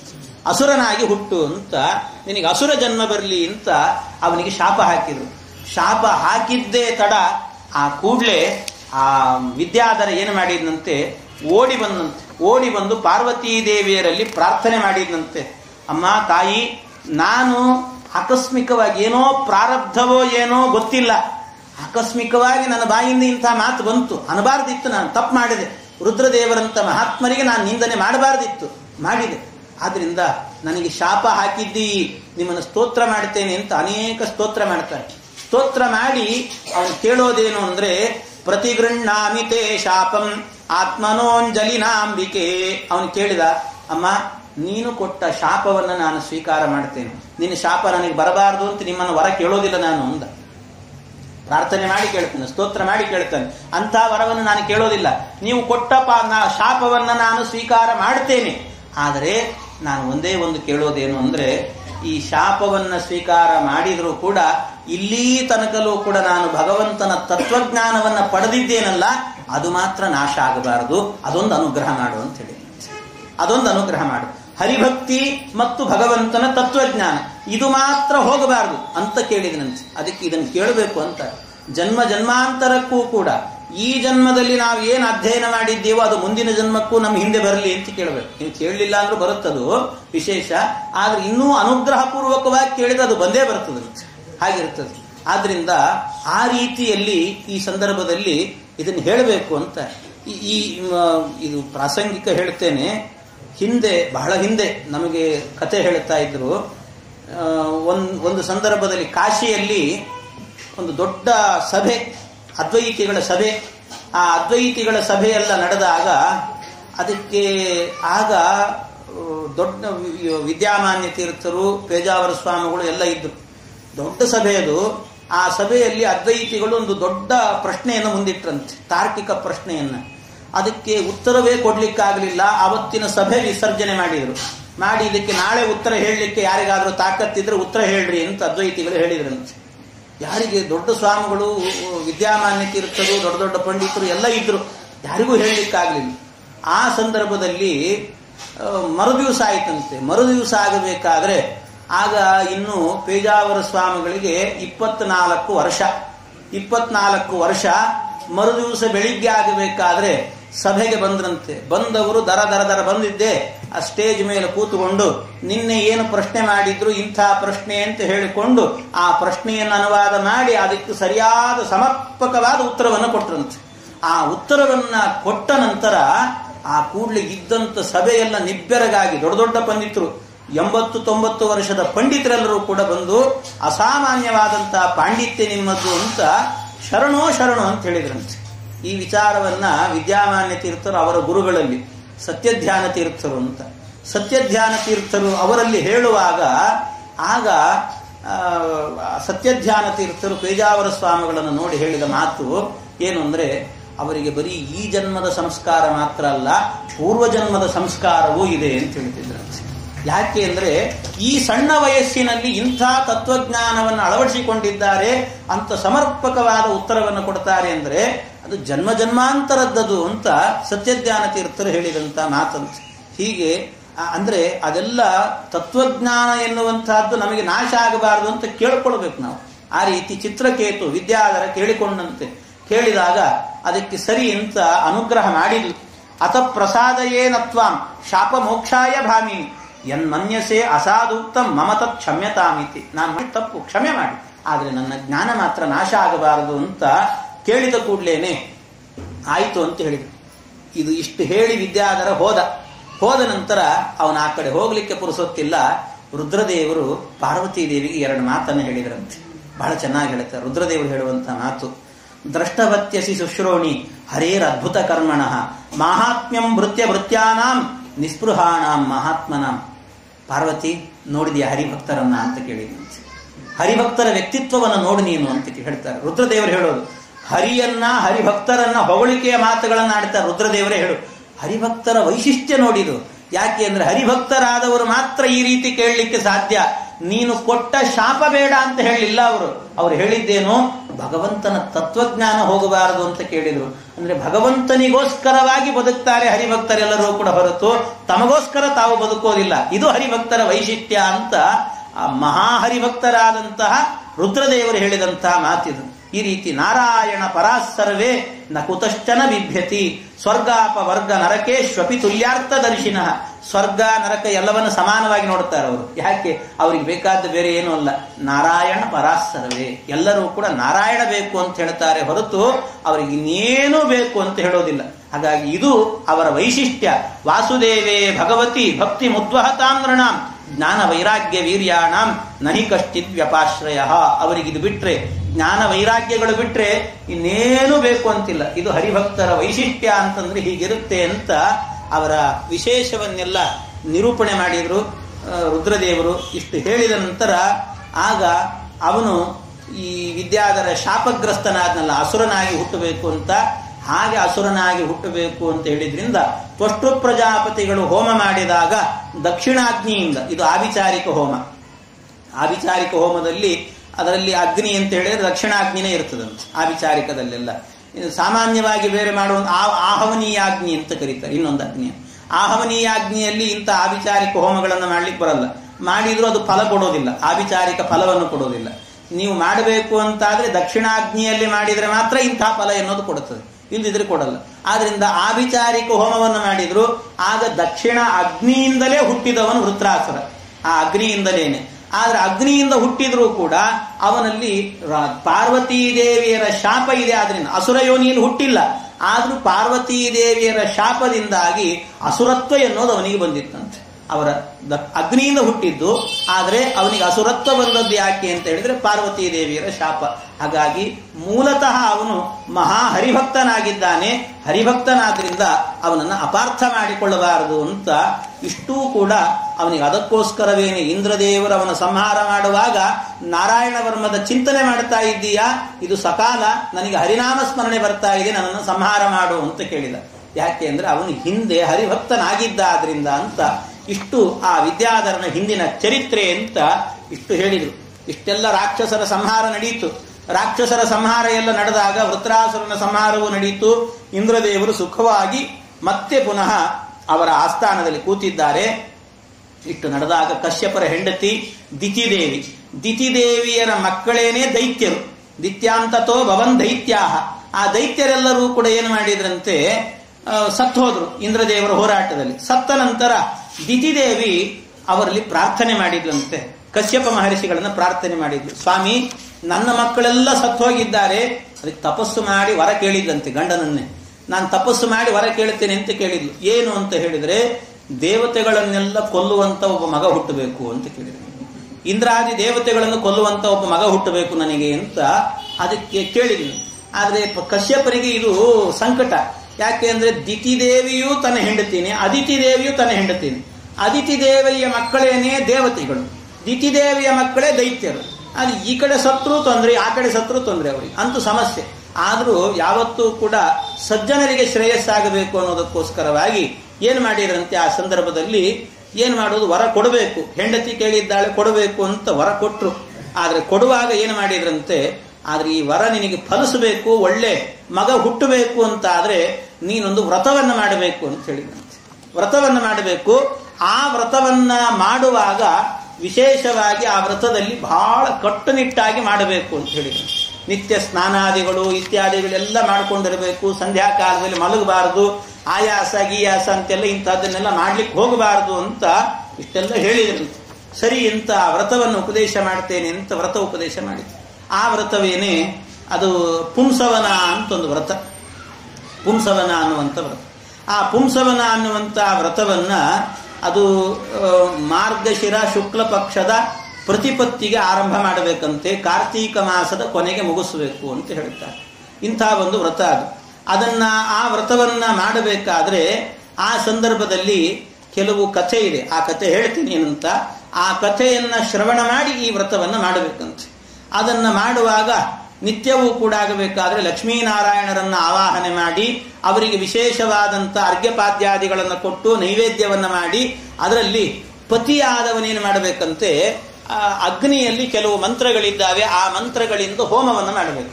ಆ ಹೋಮವನ್ನ ಮಾಡಿ ಕೊನೆಗೆ ಅದಕ್ಕೆ ಹೋಮ ಮಾಡಬೇಕಾದ್ರೆ ಕೊನೆಗೆ ಒಂದು ಕೆಲವು ಮಂತ್ರಗಳು, ಓಂ ನಮೋ ಭಗವತೆ ಮಹಾಪುರುಷಾಯ ಮಹಾವಿಭೂತಿಪತಯೇ ಸ್ವಾಹ ಅಂತ ಒಂದು ಮಂತ್ರ. ಆ ಮಂತ್ರವನ್ನ ಹೇಳಿಕೊಂಡು ಪುಂಸವನ ವ್ರತದ ಆ ಹೋಮವನ್ನೆಲ್ಲ ಮಾಡಬೇಕು. 12 ಆಹುತಿ ಅಂತ ಹೇಳ್ತಾರೆ. ಆ ಆಹುತಿಗಳನ್ನೆಲ್ಲ ಕೊಟ್ಟು ಪೂಜೆಯನ್ನ ಮಾಡಿ ಕೊನೆಯಲ್ಲಿ ಆಗಬೇಕಾದ್ರೆ 12 ಜನ ಬ್ರಾಹ್ಮಣರನ್ನ ಕರೀಬೇಕಂತೆ. 12 ಜನ ಬ್ರಾಹ್ಮಣರನ್ನ ಕರೆದು ಅವರಲ್ಲಿ ಕೇಶವಾದಿ ಮೂರ್ತಿಗಳನ್ನ ಆವಾಹನೆ ಮಾಡಿ ಅದನ್ನ ದ್ವಾದಶ ಪೂಜೆ ಅಂತ ಕರೀತಾರೆ. ದ್ವಾದಶ ಪೂಜೆ. ಹಾಗೆ ಆ ದ್ವಾದಶ ಪೂಜೆಯನ್ನ ಕೇಶವಾದಿ ದ್ವಾದಶ ಮೂರ್ತಿಗಳ ಆರಾಧನೆ ಅಂತ ದ್ವಾದಶ ಮೂರ್ತಿ ಆರಾಧನೆಯನ್ನ ಮಾಡಿ ಅವರಿಗೆ ಊಟ ಇತ್ಯಾದಿ ಉಪಚಾರಗಳನ್ನು ಮಾಡಬೇಕು. ಇಷ್ಟನ್ನ ಮಾಡಿ ಮಾಡುವಂತ ವ್ರತ ನಿಷ್ಠೆಯಿಂದ ಮಾಡಬೇಕು. ಗರ್ಭಿಣಿಯಾದಾಗಲೂ ಕೂಡ ಅಷ್ಟೇ ನಿಷ್ಠೆಯಿಂದ ಇರಬೇಕಂತೆ. ಯಾವಾಗಂದ್ರೆ ಅವಾಗ ಮಲಗೋದು ಮಾಡೋದೆಲ್ಲ ಮಾಡಬಾರದು ಅಂತ ಇಷ್ಟು ವ್ರತವನ್ನ ಉಪದೇಶ ಮಾಡಿದರು. ಆ ವ್ರತವನ್ನ ಉಪದೇಶ ಮಾಡಿ ಈ ವ್ರತವನ್ನ ಮಾಡಿ ಅಂತ ಹೇಳಿದಾಗ ಅದಕ್ಕೆ ಸರಿ ಅಂತ ವ್ರತವನ್ನ ಮಾಡಿದ್ಲಂತೆ. ಚಾಚೂ ತಪ್ಪದೆ ಮಾಡಿದ್ಲಂತೆ ದುತಿದೇವಿ, ಎಲ್ಲೂ ತಪ್ಪಲಿಲ್ಲ. ಅದಕ್ಕೆ ಇಂದ್ರದೇವರೇನು ಮಾಡಿದ್ರಂತೆ, ಇಂದ್ರದೇವರಿಗೆ ಹಾಗೋ ಗೊತ್ತಾಯ್ತು ಈ ವಿಚಾರ. ಈ ರೀತಿ ನಮ್ಮನ್ನ ಕೊಲ್ಲುವಂತ ಮಗನನ್ನ ಪಡಿತಿದ್ದಾಳೆ ದೊಡ್ಡಮ್ಮ ಅಂತ ಗೊತ್ತಾಯ್ತು. ಗೊತ್ತಾದ ಕೂಡಲೇ ಏನು ಮಾಡಿದ್ರು ಇಂದ್ರದೇವರು, ದೊಡ್ಡಮ್ಮನಿಗೆ ನಿಮಗೆ ಸೇವೆ ಮಾಡ್ತೀನಿ ಅಂತ ನೆಪ ಮಾಡ್ಕೊಂಡು ಹೋದ್ರಂತೆ. ಇಂದ್ರದೇವರು ನೆಪ ಮಾಡ್ಕೊಂಡು ಹೋದ್ರು. ಹೋಗಿ ದೊಡ್ಡಮ್ಮನಿಗೆ ಹೇಳಿದ್ರಂತೆ, ಅಮ್ಮ ದೊಡ್ಡಮ್ಮ ನೀನು ಸೇವೆ ಮಾಡ್ಕೊಂಡಿರ್ತೀನಿ, ನೀನೇನೋ ವ್ರತ ಮಾಡ್ತಿದ್ದೀಯಂತೆ, ನಿನಗೆ ಸಹಾಯ ಆಗತ್ತೆ, ನೀನು ಸೇವೆ ಮಾಡುತ್ತೇನೆ ಅಂತ. ಸರಿ ಆಯಿತು ಅಂತ ಅವಳು ಪಾಪ ಏನೋ ಯಥಾರ್ಥ ಅಂತ ತಿಳ್ಕೊಂಡು ಸೇವೆ ಮಾಡು ಅಂತ ಇಟ್ಕೊಂಡು ಸೇವೆ ಮಾಡು ಅಂತ ಇಟ್ಟುಕೊಂಡಾಗ ಬಂದದ್ದೇನು ಅಂದ್ರೆ ಏನಾದ್ರೂ ಮಾಡಿ ವ್ರತದಲ್ಲಿ ಅವ್ಯವಸ್ಥೆ ಮಾಡಬೇಕು ಅಂತಲೇ ಬಂದಿದ್ದ ಇಂದ್ರ. ಎಲ್ಲಾದ್ರೂ ಎಡಬೇಕು ಇವಳು ಅಂತ, ಎಡಬೇಕು ಅನ್ನೋದನ್ನೇ ಕಾಯ್ತಾ ಇರುವಾಗ ಏನು ಮಾಡಿದ್ರು ಎಡವಲೇ ಇಲ್ಲಂತೆ, ಎಲ್ಲೂ ಎಡವಲಿಲ್ಲ. ಕೊನೆಗೆ ಒಂದು ದಿವಸ ಏನಾಯ್ತಂತೆ, ಕೊನೆ ಅಂತ್ಯ ಬರ್ತಾ ಇದೆ ವ್ರತ ಅನ್ನುವಾಗ ಆ ಸಂದರ್ಭದಲ್ಲಿ ಏನಾಯ್ತಂತೆ, ದಿತಿದೇವಿಗೆ ಸ್ವಲ್ಪ ಸಂಧ್ಯಾಕಾಲದಲ್ಲಾಗಬೇಕಾದ್ರೆ ಆಯಾಸ ಆಯಿತು. ಆಯಾಸ ಆದ ಕೂಡಲೇನೆ ಆಯಾಸದಲ್ಲಿ ಸ್ವಲ್ಪ ಇಷ್ಟು ದಿವಸ ಮಾಡಿದ್ದೀನಿ ವ್ರತವನ್ನ, ಒಂದು ದಿವಸ ಮಲಗಿದ್ರೆ ಏನು ಪರವಾಗಿಲ್ಲ ಬಿಡು ಅಂತ ಸಂಧ್ಯಾಕಾಲದಲ್ಲಿ ಮಲಗಿಬಿಟ್ರಂತೆ. ಸಂಧ್ಯಾಕಾಲದಲ್ಲಿ ಮಲಗಿದ್ದೇ ತಡ ಇಂದ್ರದೇವರು ಕಾಯ್ತಾ ಇದ್ರು. ವಜ್ರಾಯುಧವನ್ನ ಹಿಡ್ಕೊಂಡು ಅವಳ ಗರ್ಭವನ್ನೇ ಪ್ರವೇಶ ಮಾಡಿದ್ರಂತೆ. ಗರ್ಭವನ್ನ ಪ್ರವೇಶ ಮಾಡಿ ಆ ಸಂದರ್ಭದಲ್ಲಿ ಆ ಒಳಗಿದ್ದಂತ ಗರ್ಭದ ಪಿಂಡದ ಮೇಲೇನೆ ಅವರು ಆ ತಮ್ಮ ವಜ್ರಾಯುಧದಿಂದ ಪ್ರಹಾರ ಮಾಡಿದ್ರಂತೆ. ಪ್ರಹಾರ ಮಾಡಿದ್ರು, ಒಂದು ಸರ್ತಿ ಹೊಡೆದ್ರಂತೆ. ಹೊಡೆದಾಗ ಅದು 7 ಛಿದ್ರ ಆಯ್ತಂತೆ. 7 ಛಿದ್ರ ಆಯ್ತು, 7 ಹೋಳಾಯ್ತು. 7 ಹೋಳಾದ್ರೂ ಕೂಡ ಅಲ್ಲಿದ್ದಂತ ಕೂಸುಗಳು ಬದುಕೇ ಇದ್ವಂತೆ. 7 ಕೂಸು ಬದುಕೇ ಇದ್ವು. ಅದು ನೋಡಿದ್ರು, ಅಯ್ಯೋ ದೇವ್ರಿ ಇದು ಮತ್ತೆ ಉಳಿದಿದೆ ಅಲ್ಲ ಅಂತ ಹೇಳಿ 7 ಪಿಂಡಗಳನ್ನು ಕೂಡ ಮತ್ತೆ ಒಂದೊಂದೊಂದನ್ನಾಗಿ ಹೊಡಿತಾ ಹೋದ್ರೆ ಅಂತೂ 7 ಅಂತೂ 49 ಪೀಸ್ ಆಯ್ತಂತೆ. 7 ಬಾರಿ ಹೊಡೆದಾಗ 49 ಪೀಸ್ ಆದಾಗ ಅಯ್ಯೋ ಇನ್ನೂ ಬದುಕಿದ್ರಂತೆ. ಮತ್ತೆ 49 ಜನ ಆದ್ರು. 49 ಜನ ಬದುಕಿದ್ದನ್ನ ನೋಡಿ ಇಂದ್ರದೇವರು ಇಲ್ಲ ಇವ್ರನ್ನ ಕೊಂದೇ ಬಿಡಬೇಕೇನಾದ್ರೂ ಮಾಡಿ ಅಂತ ಮತ್ತೆ ಖಡ್ಗ ಎತ್ತಿದ್ರಂತೆ. ಖಡ್ಗ ಎತ್ತಿದಾಗ ಆ 49 ಜನರು ಕೂಡ ಒಳಗಿಂದಲೇನೆ ಇಂದ್ರನನ್ನ ಪ್ರಾರ್ಥನೆ ಮಾಡಿದ್ರಂತೆ. ಇಂದ್ರ ನಮ್ಮನ್ನು ಕೊಲ್ಲಬೇಡ, ಏನಾದ್ರೂ ನಾವು ನಿಮ್ಮ ತಮ್ಮಂದ್ರಲ್ವಾ ಅಂತ ಹೇಳಿದ್ರಂತೆ. ನಿನಗೆ ತಮ್ಮಂದ್ರಾಗಿ ಹುಟ್ಟುತ್ತಾ ಇದ್ದೀವಿ, ನಮ್ಮನ್ನು ಕೊಲ್ಲಬೇಡ ಅಂತ. ಕೊನೆಗೆ ಅವರೆಲ್ಲ 49 ಜನರು ಕೂಡ ಏನ್ ಮಾಡಿದ್ರಂತೆ, ಜೋರು ಅಳ್ಳಿಕ್ಕೆ ಶುರು ಮಾಡಿದ್ರಂತೆ. ಅಳ್ತಾ ಇದ್ರಂತೆ, ನಮ್ಮನ್ನು ಕೊಲ್ಲಬೇಡ ಅಂತ ಅಳ್ತಾ ಇದ್ರಂತೆ. ರೋದನವನ್ನ ಮಾಡಿದ್ರಂತೆ. ರೋದನವನ್ನ ಮಾಡುವಾಗ ಆಗ ಇಂದ್ರದೇವರು ಹೇಳಿದ್ರಂತೆ, ಕೊನೆಗೆ ಅವ್ರ ಮೇಲೆ ಕಾರುಣ್ಯ ಹುಟ್ಟಿತು. ಅವರಿಗೆ ಕಾರುಣ್ಯ ಹುಟ್ಟಿ ಕೊನೆಗೆ ಮಾರುದ ಅಂತಂದ್ರಂತೆ. ರುದ ಅಂದ್ರೆ ಅಳೋದು ಅಂತ ಅರ್ಥ. ಮಾರುದ ಅಳಬೇಡಿ ಅಂತ ಹೇಳಿದಂತೆ.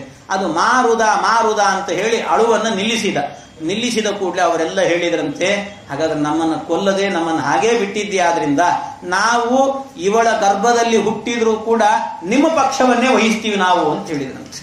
ನಿಮ್ಮ ಪಕ್ಷ ವಹಿಸ್ತೀವಿ, ದೇವತೆಗಳ ಗಣದಲ್ಲೇ ಸೇರುತ್ತೇವೆ, ನಮಗೆ ಅನುಗ್ರಹ ಮಾಡು ಅಂತ ಹೇಳಿದ್ರಿಂದ ಆಗ ಇಂದ್ರದೇವರು ಹೇಳಿದ್ರು ಮಾರುದ ಅಂತ ಹೇಳಿದ್ರು, ಅಳಬೇಡಿ ಅಂತ ಹೇಳಿದ್ರು. ಮಾರುದ ಅನ್ನೋದನ್ನೇ 49 ಜನ ದೇವತೆಗಳಿಗೂ ಕೂಡ ಮರುತ್ ಅಂತ ಇಟ್ಬಿಟ್ನಂತೆ ಹೆಸರು.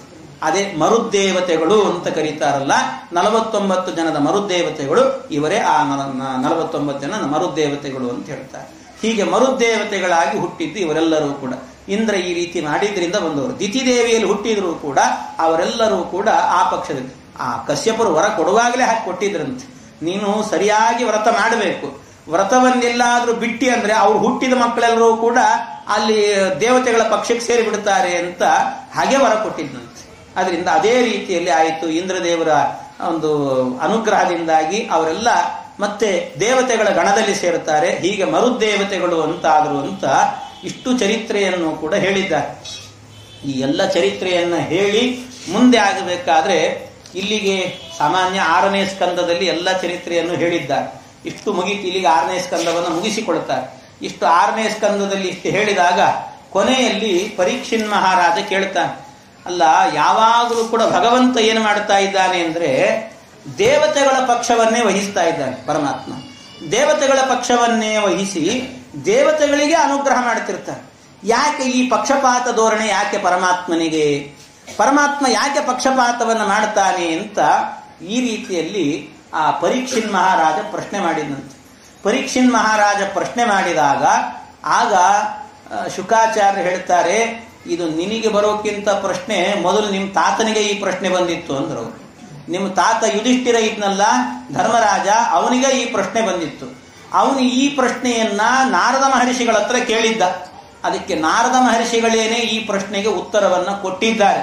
ಆ ಉತ್ತರ ಏನು ಅಂತ ವಿಸ್ತಾರವಾಗಿದೆ, ಅದನ್ನು ಹೇಳ್ತೇನೆ ಕೇಳು ಅಂತ ಆ ಉತ್ತರವನ್ನ ಆರಂಭ ಮಾಡುವುದೇ 7ನೇ ಸ್ಕಂದ. ಅಲ್ಲಿಂದ 7ನೇ ಸ್ಕಂದ ಎನ್ನುವಂತಹದ್ದು ಆರಂಭ ಆಗುತ್ತೆ. ಅದನ್ನು ಮತ್ತೆ ಮುಂದಿನ ದಿನಗಳಲ್ಲಿ ಸೇರಿದಾಗ 7ನೇ ಸ್ಕಂದದ ಚಿಂತನೆಯನ್ನ ಮಾಡೋಣ ಅಂತ ಹೇಳ್ತಾ ಈ ಬಾರಿಯ 6ನೇ ಸ್ಕಂದವನ್ನ ಯಥಾಮತಿಯಾಗಿ ನಿರೂಪಣೆ ಮಾಡಿದ್ದೇನೆ. ಇದನ್ನು ಎಲ್ಲ ಸದ್ಭಕ್ತರು ಕೂಡ ಶ್ರದ್ಧೆಯಿಂದ ಇದರ ಶ್ರವಣವನ್ನು ಮಾಡಿದ್ದೀರಿ. ಈ ಶ್ರವಣವನ್ನು ಮಾಡಲಿಕ್ಕೆ ಅಂತ ಪ್ರಾಣೇಶಾಚಾರ್ಯ ದಂಪತಿಗಳು ಇದು ನಿರಂತರವಾಗಿ ಈ 12 ಸ್ಕಂದವನ್ನು ಕೂಡ ನಡೆಸಬೇಕು ಅಂತ ಸಂಕಲ್ಪ ಮಾಡಿದ್ದಾರೆ. ಭಗವಂತನ ಲಕ್ಷ್ಮೀ ನರಸಿಂಹದೇವರ ಅನುಗ್ರಹದಿಂದ ಅವರ ಮನಸ್ಸಿನ ಅಭಿಲಾಷೆ ಈಡೇರಲಿ ಅಂತ ಪ್ರಾರ್ಥನೆ ಮಾಡ್ತಾ ಆದಷ್ಟು ಬೇಗವೇ ಈ ಇನ್ನೊಂದು ದಿನಾಂಕವನ್ನು ನಿಗದಿ ಮಾಡಿ ಮುಂದಿನ ಚರಿತ್ರೆಯನ್ನು ಕೂಡ ನಿರೂಪಣೆ ಮಾಡ್ತೇನೆ. ಅದನ್ನು ನಾನು ಯಾವಾಗಲೂ ಹೇಳೋದೇ ಒಂದು ಏನು ಅಂದರೆ, ವಿಶೇಷವಾಗಿ ಇಲ್ಲಿ ಬಂದು ಉಪನ್ಯಾಸ ಮಾಡುವಾಗ ಎಲ್ಲಿಲ್ಲದೋ ಒಂದು ಆನಂದ. ಯಾಕೆ ಅಂದರೆ ನರಸಿಂಹದೇವರ ಸನ್ನಿಧಾನ ಅನ್ನೋದೊಂದು ಕೇಳುವ ಶ್ರೋತೃಗಳಲ್ಲಿ ಪ್ರಸಂಗಾನುಕೂಲ್ಯ ಎನ್ನುವಂಥದ್ದಿದೆ. ಅನುಕೂಲ್ಯ, ಶ್ರೋತ್ರಾನುಕೂಲ್ಯ ಅಂತ ಹೇಳ್ತಾರಲ್ಲ, ಹಾಗೆ ಎಲ್ಲ ಕೇಳುವವರೆಲ್ಲ ಶ್ರದ್ಧೆಯಿಂದ ಕೇಳ್ತಾರೆ. ಕೇಳುವ ಒಂದೊಂದು ವಿಚಾರವೂ ಕೂಡ ಇದು ಹೀಗ ಅಂತ ತಾವೇ ಪ್ರಶ್ನೆಗಳನ್ನು ಮಾಡಿಕೊಂಡು ಆ ಪ್ರಶ್ನೆಗಳು ಹೀಗಿರಬಹುದಾ ಅಂತ ಮತ್ತೆ ಕೇಳೋದು, ಇದೆಲ್ಲ ಅಂಥದ್ದಿದ್ದಾಗಲೇ ಹೇಳುವವರಿಗೆ ಒಂದು ಉತ್ಸಾಹ ಎನ್ನುವಂಥದ್ದಿರುತ್ತೆ.